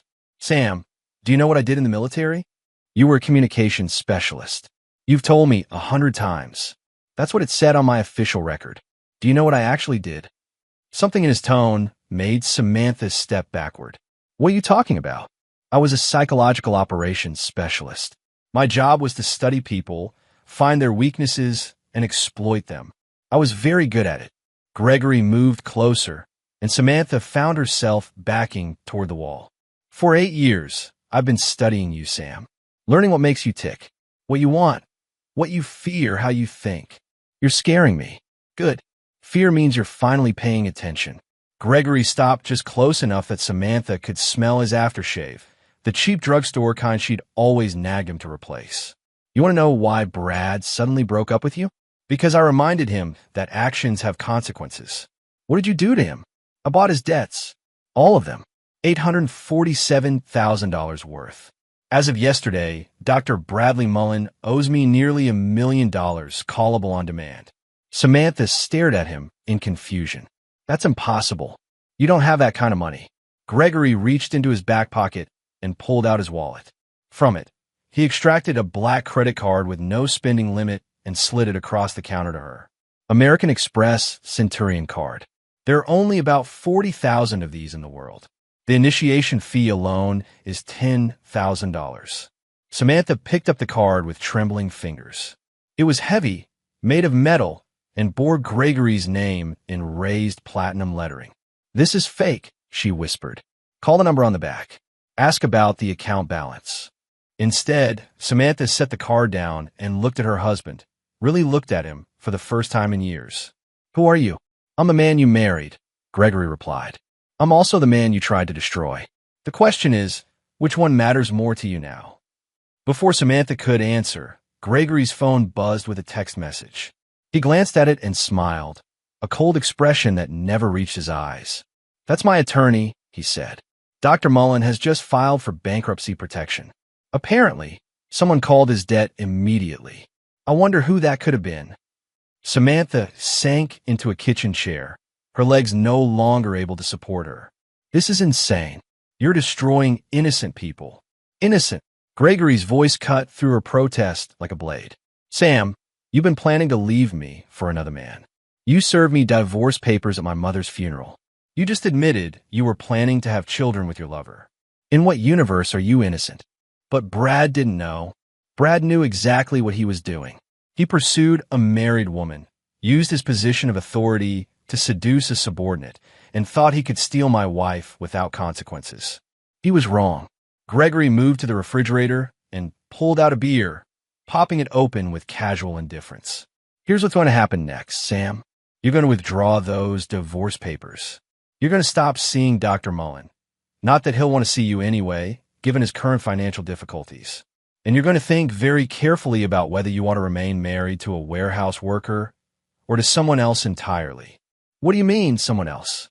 Gregory smiled, and this time there was genuine amusement in it. I mean, you're about to discover exactly who you married 8 years ago. Fair warning, you might not like what you find. As if on cue, there was a knock at the front door. Gregory glanced at his watch. Right on time. Who is that? Your inheritance, Gregory said, walking toward the door. The one I mentioned at the cemetery. I think it's time you learned about your husband's family business. Through the front window, Samantha could see a black Mercedes sedan in their driveway and a woman in an expensive suit standing on their doorstep. Nothing about this moment fit with the reality she thought she knew. Gregory opened the door, and the woman stepped inside with the confidence of someone accustomed to deference. Mrs. Montoya, she said, extending a manicured hand to Samantha. I'm April Mooney, your husband's attorney. We have quite a lot to discuss. As the implications began to sink in, Samantha realized that everything she thought she knew about her life had been carefully constructed lies. The only question now was whether Gregory was saving her from her mistakes or about to bury her beneath them. Chapter 6, Revelations and Reckonings. April Mooney commanded the modest living room like a boardroom, her $3,000 suit and Hermes briefcase transforming the space from suburban ordinary to something approaching corporate significance. She arranged her documents on the coffee table with methodical precision while Samantha sat frozen on the couch, still processing the seismic shift in her reality. Before we begin, April said, adjusting her wire-rimmed glasses, I should clarify my role here. For the past 6 years, I've represented Montoya Group International and its various subsidiaries. This is the first time I've had the pleasure of meeting the CEO's wife. CEO? Samantha's voice cracked on the word. Gregory, still wearing his warehouse uniform, sat across from them in his usual recliner, the one Samantha had always nagged him to replace because it didn't match their decor. Now she wondered if he'd kept it as part of his elaborate disguise. Mrs. Montoya, April continued, opening her briefcase. Your husband is one of the most successful private military contractors in the United States. Montoya Group International provides security consulting, intelligence analysis, and specialized personnel to governments and corporations worldwide. Our annual revenue last year was $347 million. Samantha looked between April and Gregory, her mind struggling to reconcile this information with the man who brought home pay stubs from Phoenix Warehousing Solutions. That's impossible. Greg works at a warehouse.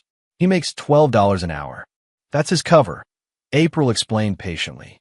Mr. Montoya has maintained this civilian identity since leaving active military service. It's been quite effective for maintaining operational security and identifying potential security risks. The phrase security risks hung in the air like a physical presence. Samantha felt the weight of its implication settling on her shoulders. Show her the portfolio summary, Gregory said quietly. April handed Samantha a leather folder containing several documents. The first page was letterhead from Credit Suisse Private Banking, addressed to Gregory Montoya. The numbers were staggering. Investment accounts totaling over $200 million, real estate holdings worth $80 million, and business interests spanning 3 continents. This can't be real, Samantha whispered, but even as she said it, she was remembering things. Gregory's inexplicable calm during financial emergencies, his ability to find money when they needed it, the way he never seemed worried about bills, even when their checking account was nearly empty. Page 4 shows the corporate structure, April said. Your husband owns controlling interests in 17 companies, including the warehouse where he currently works.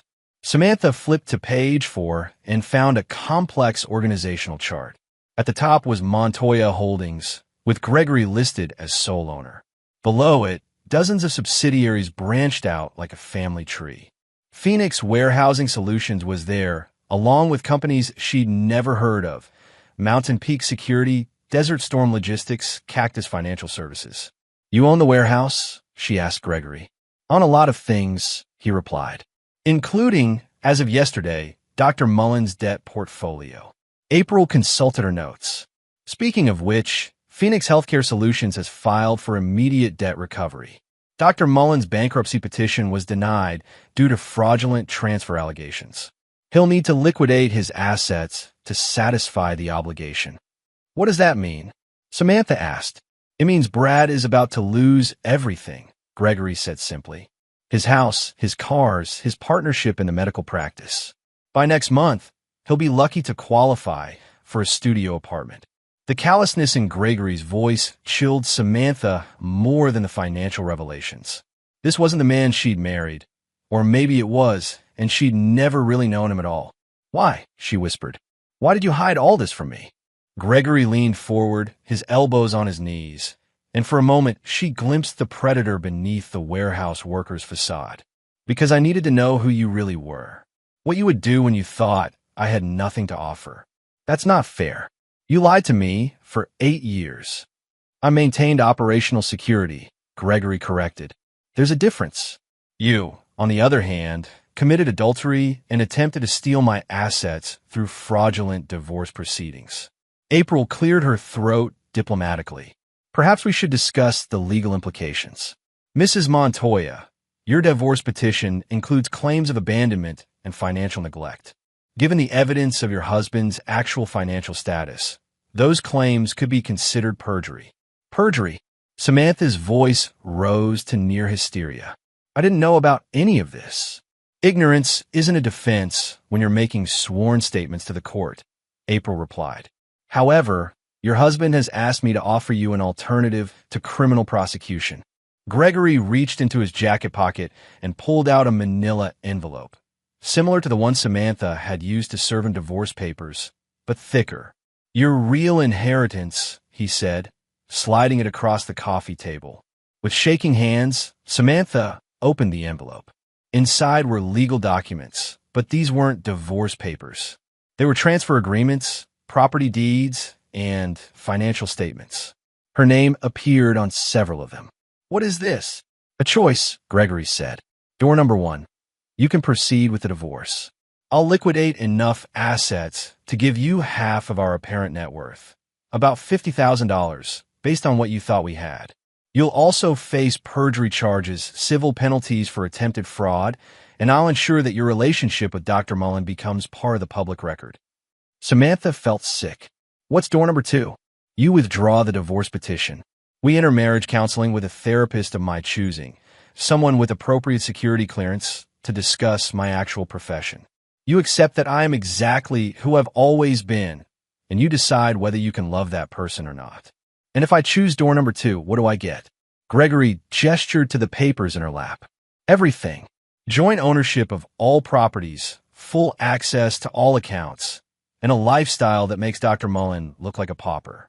You want to respect, Sam? I can give you more respect than you ever imagined. You want a status? I can put you in rooms where senators ask for your opinion. You wanted financial security? I can make you wealthy enough that money becomes irrelevant."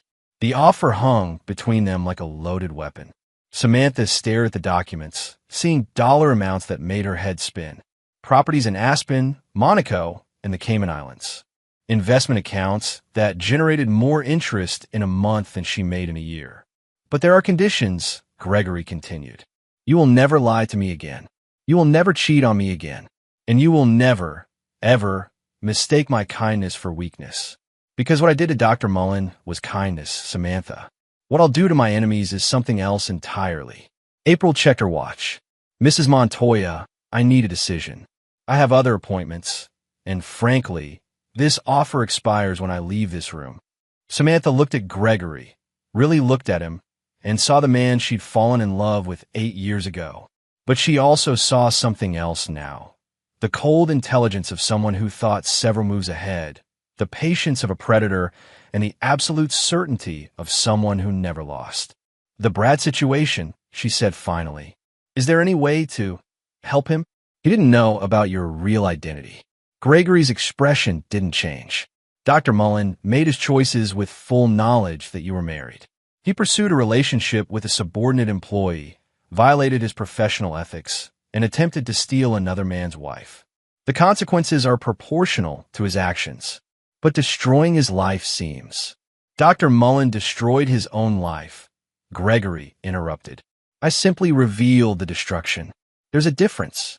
Samantha realized then that there would be no mercy for Brad, no matter what she chose. Gregory had already decided his fate with the same methodical precision he'd applied to their marriage. The only question was whether she would stand with her husband or fall with her lover.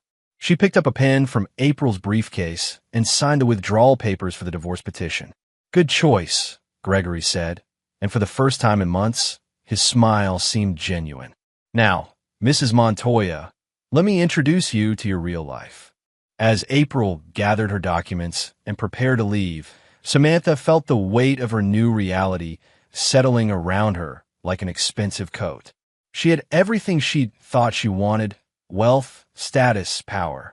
She also had a husband who had just demonstrated that crossing him carried consequences she couldn't have imagined. The warehouse worker was gone. In his place sat a man who controlled fortunes and destroyed enemies with equal ease. Whether he was her salvation or her greatest threat remained to be seen. Chapter 7. The Reckoning. 2 weeks later, the Montoya estate in Paradise Valley was a monument to carefully concealed wealth. 8,000 square feet of modern architecture nestled behind 12-foot walls and sophisticated security systems. Samantha had driven past houses like this 1,000 times, never imagining she would live in one. Now, standing in the marble-floored foyer, she felt like an imposter in her own life. The staff will be here tomorrow, Gregory explained, leading her through rooms that belonged in architectural magazines. Housekeeping, groundskeeping, security. I've kept the permanent staff to a minimum for operational reasons, but we'll need full coverage now that you're part of the program. Part of the program? Samantha was still adjusting to Gregory's transformation. Gone were the thrift store clothes and defeated posture. In their place was a man who wore $5,000 suits with casual ease and commanded attention without raising his voice. My public identity, Gregory clarified. Mrs. Montoya, wife of a successful defense contractor. There will be social obligations, charity events, business dinners. People will be watching you, evaluating you, looking for weaknesses they can exploit. The word weaknesses carried particular weight coming from Gregory. Over the past 2 weeks, Samantha had learned exactly how her husband identified and exploited such vulnerabilities. Dr. Bradley Mullen's fall had been swift and comprehensive. His medical partnership was dissolved when Phoenix Healthcare Solutions called his personal guarantees. His house was in foreclosure, his cars repossessed, his country club membership terminated. Samantha had driven past his apartment complex, a modest 2-bedroom unit in Tempe that was a far cry from his former mansion. Is he? She had asked Gregory that morning, unable to finish the question. Alive? Yes. Destroyed? Absolutely. Learned his lesson? We'll see. Now, standing in what was apparently her new dining room, Samantha wondered if she had learned hers. There's something else, Gregory said, pouring himself a glass of whiskey from a crystal decanter. Someone's been asking questions about you. About us. What kind of questions? The kind that suggest Dr. Mullen hasn't accepted his new circumstances as gracefully as I'd hoped. A chill ran down Samantha's spine. What do you mean? Gregory activated a tablet mounted on the wall, bringing up a series of security camera feeds. This morning, Brad hired a private investigator. This afternoon, that investigator began surveilling our old house. Tonight, they followed you to the grocery store. On the screen, Samantha could see herself walking into a Whole Foods, unaware that a nondescript sedan was recording her movements. Why would Brad do that? Because he's desperate, Gregory replied. He's lost everything, and he's looking for someone to blame other than himself. You're the most obvious target. What can he do? I mean legally? Gregory's laugh was cold. Sam, you're thinking like a civilian. Brad isn't concerned with legality right now. He's thinking about revenge. As if summoned by their conversation, Gregory's phone rang. The caller ID showed Dave Jones, Gregory's old army buddy who had attended their wedding and knew at least some of the truth about Gregory's capabilities. Dave, Gregory answered, putting the call on speaker. What's the situation? We have a problem, brother. Your boy Mullen just tried to hire muscle. Street-level guys, nothing sophisticated, but they're talking about sending a message to your wife. Samantha's blood turned to ice. Muscle? Like to hurt me. Nothing confirmed yet, Dave continued. But the conversation was recorded. Mullen's talking about making her pay for destroying his life. He seems to think if he hurts her, you'll back off. Gregory's expression didn't change, but something dangerous flickered in his eyes. Where is he now? Home. The apartment in Tempe. My sources say he's been drinking heavily, making increasingly aggressive statements about you and Samantha. I see. Gregory's voice was perfectly calm, which somehow made it more frightening. Thank you for the intelligence, Dave. We'll handle it from here. After ending the call, Gregory walked to a wall safe hidden behind what appeared to be decorative paneling. He entered a code and withdrew several items. A pistol, which he checked and holstered, a tablet containing various documents, and a small device that looked like a garage door opener. Where are you going? Samantha asked, though part of her already knew. To have a conversation with Dr. Mullen, Gregory replied, shrugging on a jacket that concealed his weapon. He seems to have misunderstood the nature of our agreement. Greg, you can't just... Can't what? He turned to face her, and for the first time since their reconciliation, Samantha saw the soldier he'd once been. Can't protect my wife? Can't respond to threats against my family? What exactly can I do, Sam? I just meant, maybe we should call the police. And tell them what? That a man you were having an affair with is now threatening you? That your husband isn't really a warehouse worker, but a private military contractor with the resources to destroy people's lives? How do you think that conversation would go? Samantha realized he was right. Their situation was far too complex for conventional law enforcement. Then what are you going to do to him? Gregory considered the question seriously. That depends entirely on Dr. Mullen. If he's reasonable, we'll have a civilized discussion about boundaries and consequences. If he's not, he left the sentence unfinished, but the implications hung in the air like smoke. I want to come with you, Samantha said suddenly. Absolutely not. He's threatening me because of our relationship. I should be part of resolving it. Gregory studied her for a long moment. Sam, what I'm about to do isn't something you want to witness. The man you married, the kind, patient warehouse worker, he was real, but he was also just one facet of who I am. The other facets aren't as pleasant. I need to see, she insisted. I need to understand who you really are. After a long pause, Gregory nodded. Fine, but you follow my instructions exactly, and you don't interfere no matter what you see. Understood. Understood. As they drove through the Phoenix night toward Brad's apartment, Samantha reflected on the journey that had brought her here. 3 weeks ago, she had been planning to divorce her husband and marry another man. Now she was accompanying that same husband to confront her former lover about threats of violence. The transformation was surreal, but what troubled her most was how natural it felt. Despite everything, the lies, the manipulation, the calculated destruction of Brad's life, she found herself trusting Gregory completely. Whether that was love, Stockholm Syndrome, or simple recognition of power, she couldn't say. What she did know was that Dr. Bradley Mullen had made a serious mistake in threatening Gregory Montoya's wife. Whatever happened next, Brad had brought it on himself. The soldier was going to war, and Samantha was finally going to see what that meant. Chapter 8. No Mercy. Brad Mullen's apartment complex was the kind of place where security consisted of a broken gate and flickering parking lot lights. Gregory parked his Mercedes, not the beat-up Honda he'd driven for 3 years, in a visitor space and surveyed the building with professional assessment. Third floor, Unit 312, he told Samantha. 2 exits from the building, stairwells at each end. His windows face the parking lot, so he'll see us coming if he's watching. Is he dangerous? Samantha asked, noting how Gregory's demeanor had shifted into something cold and tactical. "Every desperate man is dangerous," Gregory replied. "The question is how dangerous, and whether he's smart enough to recognize when he's outmatched." They climbed the external staircase to the third floor, passing peeling paint and the smell of cigarettes and despair.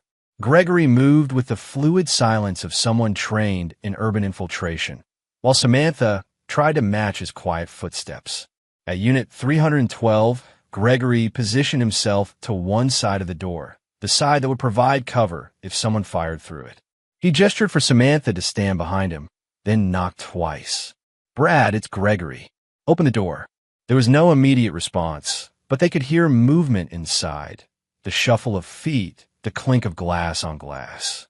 When Brad finally spoke, his voice was slurred with alcohol and raw with emotion. "Go away, Greg. I don't want to talk to you." "That's unfortunate," Gregory replied conversationally, "because we really need to discuss your recent conversation with some unsavory individuals about my wife." Silence. Then the sound of multiple locks being undone. Brad opened the door, but left the security chain attached, peering out through the 3-inch gap. He looked terrible, unshaven, bloodshot eyes, wearing the same clothes he'd probably slept in. The smell of whiskey and unwashed bodies wafted through the opening. "I didn't do anything," Brad said, not meeting Gregory's eyes. "You hired Rico Vasquez and Miguel Santos to send a message to Samantha," Gregory stated matter-of-factly. "You offered them $5,000 to hurt her badly enough that I would understand the consequences of destroying your life." "That's not. I never said hurt her. I just wanted to scare." "Brad," Gregory interrupted gently, "remove the chain and let us in. We need to have this conversation properly. I don't have to let you in. This is my home." Gregory smiled, and something in that expression made Brad step backward. "Your home? Brad, you're 3 months behind on rent. Tomorrow morning, Phoenix Property Management, a subsidiary of Montoya Holdings, will file eviction proceedings.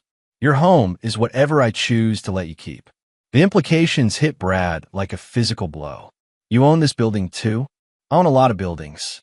"Remove the chain, Brad." With shaking hands, Brad undid the security chain and opened the door. The apartment was a disaster.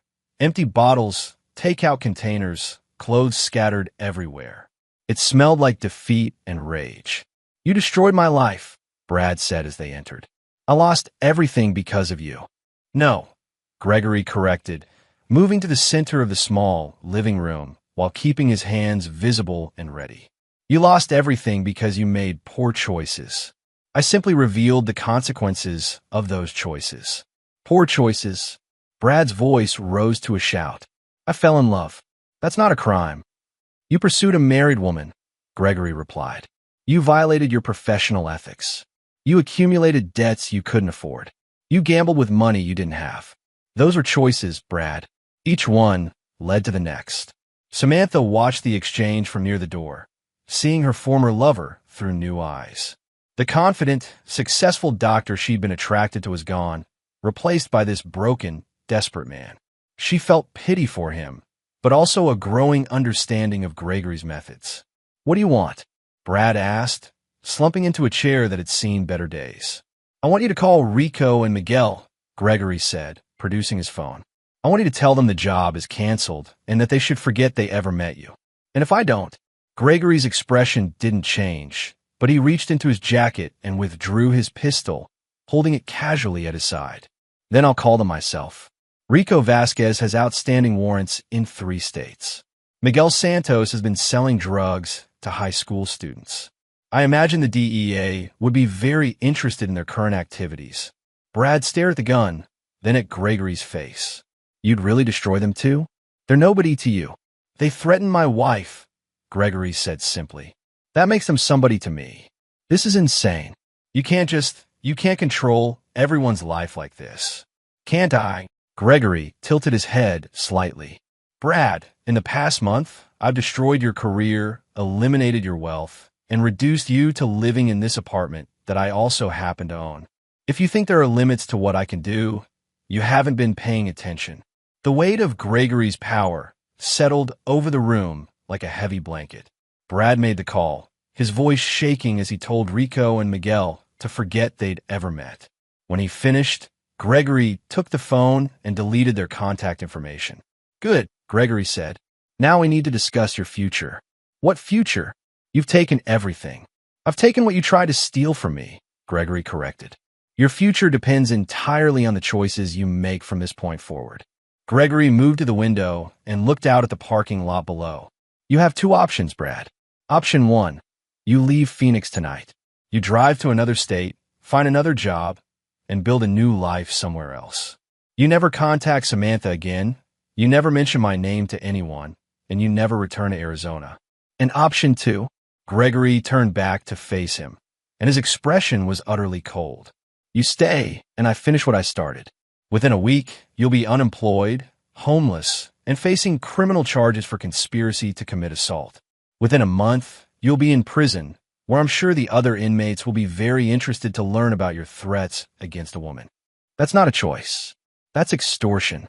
That's consequences," Gregory replied. "You threatened my wife, Brad. Did you really think I would let that slide?" Brad looked at Samantha for the first time since they'd entered. "Was any of it real? Did you ever actually care about me?" Samantha felt the weight of both men's attention. The honest answer was complicated. She had cared about Brad, but mainly for what he represented. Escape from a life she thought was beneath her. Now, seeing him broken and desperate, she realized that what she'd felt was attraction to his status, not love for the man himself. "I thought I did," she said finally, "but I was wrong about a lot of things." Brad's face crumpled. "I lost everything for you. My career, my house, my future. And it meant nothing to you. You lost everything because you tried to take what wasn't yours," Gregory said firmly. "Just like you're trying to blame Samantha for your choices instead of accepting responsibility for them." Gregory holstered his weapon and pulled out a business card. "Here's the contact information for a moving company. They'll pack your belongings and have you out of Phoenix by tomorrow night. There's also $5,000 cash to help you get started somewhere else. You're paying me to leave? I'm paying you to choose the easy path instead of the hard one. Whether you take that money or not is up to you." Brad stared at the business card for a long moment, then looked around his destroyed apartment. "Where am I supposed to go?" "Anywhere but here," Gregory replied.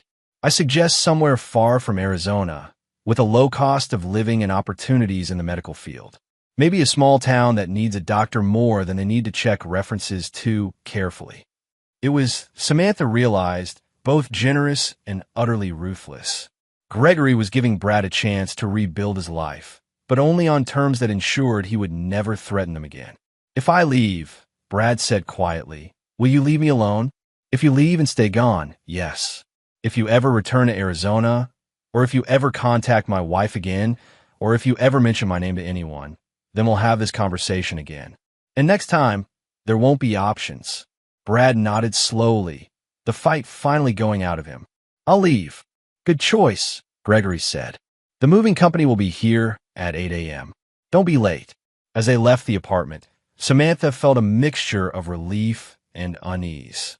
Gregory had resolved the threat without violence, but the casual way he wielded power was both impressive and terrifying. "Do you think he'll actually leave?" she asked as they descended the stairs. "He'll leave," Gregory said with certainty. "Men like Brad always choose survival over principle when it comes down to it. And if he doesn't," Gregory's smile was cold as winter, "then he'll learn that I was being kind tonight." As they drove away from the apartment complex, Samantha understood that she had witnessed something important. Her husband's version of mercy. It was efficient, final, and absolute, but it was mercy nonetheless. Dr. Bradley Mullen would live, but his life in Phoenix was over. The man who had tried to steal Gregory's wife and then threatened her with violence would spend the rest of his days looking over his shoulder, knowing that his survival depended on never crossing Gregory Montoya again. The soldier had won without firing a shot, and his enemies had been scattered to the winds. Chapter 9. The Price of Everything. 6 months later, the Montoya Foundation's annual charity gala was the kind of event that made Phoenix's social elite scramble for invitations. Held at the Four Seasons Resort, it raised money for veteran services while showcasing the city's most influential power brokers. Samantha moved through the crowd in a $15,000 designer gown, accepting compliments and making small talk with senators, CEOs, and society wives who treated her with the deference reserved for serious money. Mrs. Montoya approached Margaret Caldwell, the mayor's wife. "I wanted to thank you personally for the foundation's contribution to the Children's Hospital. $500,000 will make such a difference." "It's our pleasure," Samantha replied with practiced grace. "Gregory believes strongly in supporting our community." As if summoned by his name, Gregory appeared at her side, resplendent in a tuxedo that cost more than some people's annual salary. To the gathered elite, he was exactly what he appeared to be, a successful defense contractor who had built an empire through intelligence and determination. "Ladies," Gregory said, nodding to Margaret and her companions, "I hope you're enjoying the evening." "Wonderful event, as always," Margaret gushed. "Your wife was just telling us about the hospital donation." "Just doing our part," Gregory replied modestly. "Arizona has been good to us. It's important to give back." As the women drifted away to mingle with other donors, Samantha studied her husband's profile. 6 months of living as Gregory's true wife had taught her many things about power, wealth, and the careful choreography required to maintain both. "Any word from Phoenix Property Management?" she asked quietly. "The Tempe building is fully leased again," Gregory replied. "No issues with the new tenants." It was their coded way of discussing Brad Mullen, who had indeed left Arizona and never returned. Gregory's network of contacts occasionally provided updates. Brad was working at a rural clinic in Montana, living quietly and making no trouble for anyone. The message had been received and understood. In the other matter, Gregory's expression darkened slightly. "Tyler's still refusing to accept help with his construction business. He thinks I'm trying to buy his loyalty." This was the one relationship Gregory hadn't been able to control or repair. His younger brother Tyler had learned the truth about Gregory's wealth and felt betrayed by years of deception. Despite Gregory's attempts to share his fortune, offers to invest in Tyler's construction company, to pay off his mortgage, to provide opportunities, Tyler had cut off contact entirely. "He'll come around," Samantha said, though she wasn't certain she believed it. "Maybe. Or maybe some bridges can't be rebuilt once they're burned." It was a rare admission of vulnerability from Gregory, and Samantha found herself genuinely moved by his pain. Tyler's rejection seemed to hurt Gregory more than all his enemies' attempts at revenge combined. Mr. Montoya, a young man in an expensive suit, approached nervously. "I'm sorry to interrupt, but there's someone here who'd like to meet you."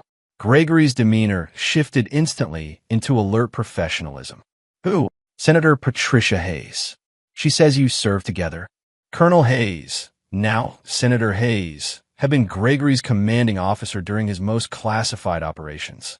Her presence at a civilian charity event meant either a coincidence or something more significant. "Of course," Gregory said smoothly. "Where is she?" They were led to a private terrace overlooking the resort's golf course, where a distinguished woman in her early 60s stood alone, gazing at the desert landscape. "Gregory Montoya," she said without turning around. "Or should I say, warehouse worker?" "Ma'am," Gregory replied formally. "It's good to see you again." Senator Hayes turned to face them, her sharp eyes taking in Gregory's transformation and Samantha's presence. "Quite a change from the last time we met. That was a supply depot in Kandahar, if I recall correctly." "Different circumstances," Gregory agreed. "Indeed." Hayes extended her hand to Samantha. "You must be the famous Mrs. Montoya.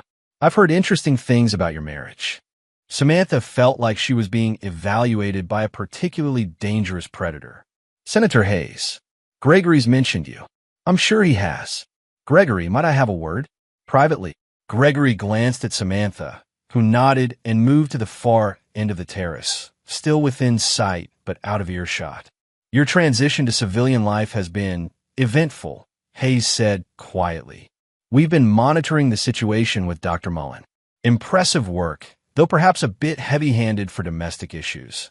"He threatened my wife," Gregory replied simply. "Yes, well, that's actually why I'm here. We have a situation developing that might benefit from your particular skill set. Off the books, of course." Gregory was quiet for a moment. "I'm retired, ma'am." Are you? Because from where I sit, it looks like you've simply changed theaters of operation.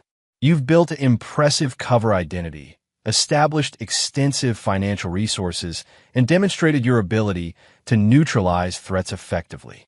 That's not retirement, Gregory. That's evolution. What kind of situation? Hayes smiled coldly. The kind that pays very well and serves national interests. The kind that might require someone with your background to make certain problems disappear permanently. I'm listening. For the next 10 minutes, Hayes outlined a scenario involving international arms dealers, compromised government officials, and threats to national security that couldn't be addressed through conventional channels. The work would be lucrative, tens of millions in compensation, but it would also mean returning to the shadows Gregory had supposedly left behind. Think about it, Hayes concluded. Your country needs you, Gregory. More importantly, your country can pay you what you're worth. After Hayes left, Samantha rejoined Gregory on the terrace. What was that about? A job offer, Gregory said thoughtfully. What kind of job? Gregory looked at his wife. Beautiful, elegant, and finally understanding the true nature of the man she'd married. The kind I used to do. The kind that makes all this possible. He gestured to encompass their wealth and status. Are you considering it? I'm considering whether I can afford not to. Our lifestyle requires capital, Sam. The foundation, the charities, maintaining our position in society. It all costs money. My investments are solid, but they're not infinite. Samantha felt a chill that had nothing to do with the desert evening. What would it mean? This job. It would mean travel, extended absences, situations where you wouldn't be able to contact me for weeks or months at a time. Gregory paused. It would also mean that some people might try to use you to get to me. You need protection, security, protocols for your own safety. Dangerous people? The most dangerous people in the world, Gregory confirmed, but also the most profitable to eliminate. They stood in silence, looking out over the glittering lights of Phoenix. 6 months ago, Samantha had been planning to divorce the warehouse worker she thought she'd married. Now she was contemplating life as the wife of an international operator who killed people for money and patriotism in equal measure. If you take this job, she said finally, what happens to us? To our marriage? Gregory turned to face her, and in his eyes she saw the same cold calculation that had destroyed Brad Mullen and built their fortune. That depends on you, Sam. Can you love a man who does terrible things for good reasons? Can you live with wealth that comes from violence? Can you be the wife of someone who has enemies in governments and criminal organizations around the world? It was, Samantha realized, the final test, not of her loyalty that had been proven when she chose to stay married to him, but of her courage. Gregory was offering her a life of unimaginable luxury and unconscionable danger, power beyond most people's dreams and risks that could destroy them both. Yes, she said without hesitation. I can live with all of it. Gregory smiled, and for the first time in months, it reached his eyes. Then we should probably head back to the party. Senator Hayes will want an answer by morning, and we have appearances to maintain. As they walked back into the gala, Samantha reflected on the journey that had brought them here. She had started as a woman who thought she deserved better than a warehouse worker. Now she was the wife of a man who could topple governments and had chosen her as his partner in that dangerous work. Gregory had never forgiven her betrayal. She understood that now. He had simply decided that she was more valuable as an ally than as an enemy, and had offered her the chance to earn her place in his world through loyalty and strength rather than love and trust. It wasn't the marriage she had planned, but it was the one she deserved. And as Gregory's hand found hers in the crowded ballroom, surrounded by Phoenix's elite who had no idea what kind of man they were celebrating, Samantha Montoya smiled and accepted her inheritance. A life of beautiful lies and terrible truths, where the price of everything was paid in other people's blood. The warehouse worker was truly gone now, replaced by something far more dangerous and infinitely more valuable. And his wife would stand beside him, no matter how many enemies they made or how many bridges they burned in pursuit of the power that came from never having to forgive anyone who betrayed them. In the end, Gregory Montoya had given his wife exactly what she'd always wanted, everything. The cost would be paid by their enemies, their betrayers, and anyone foolish enough to mistake mercy for weakness ever again. And there you have it. Another story comes to an end. What did you think? I'd love to hear your thoughts in the comments below. If you enjoy this story, consider joining our community by subscribing. It means the world to us. For more stories like this one, check out the recommended videos on screen. And I'll see you there.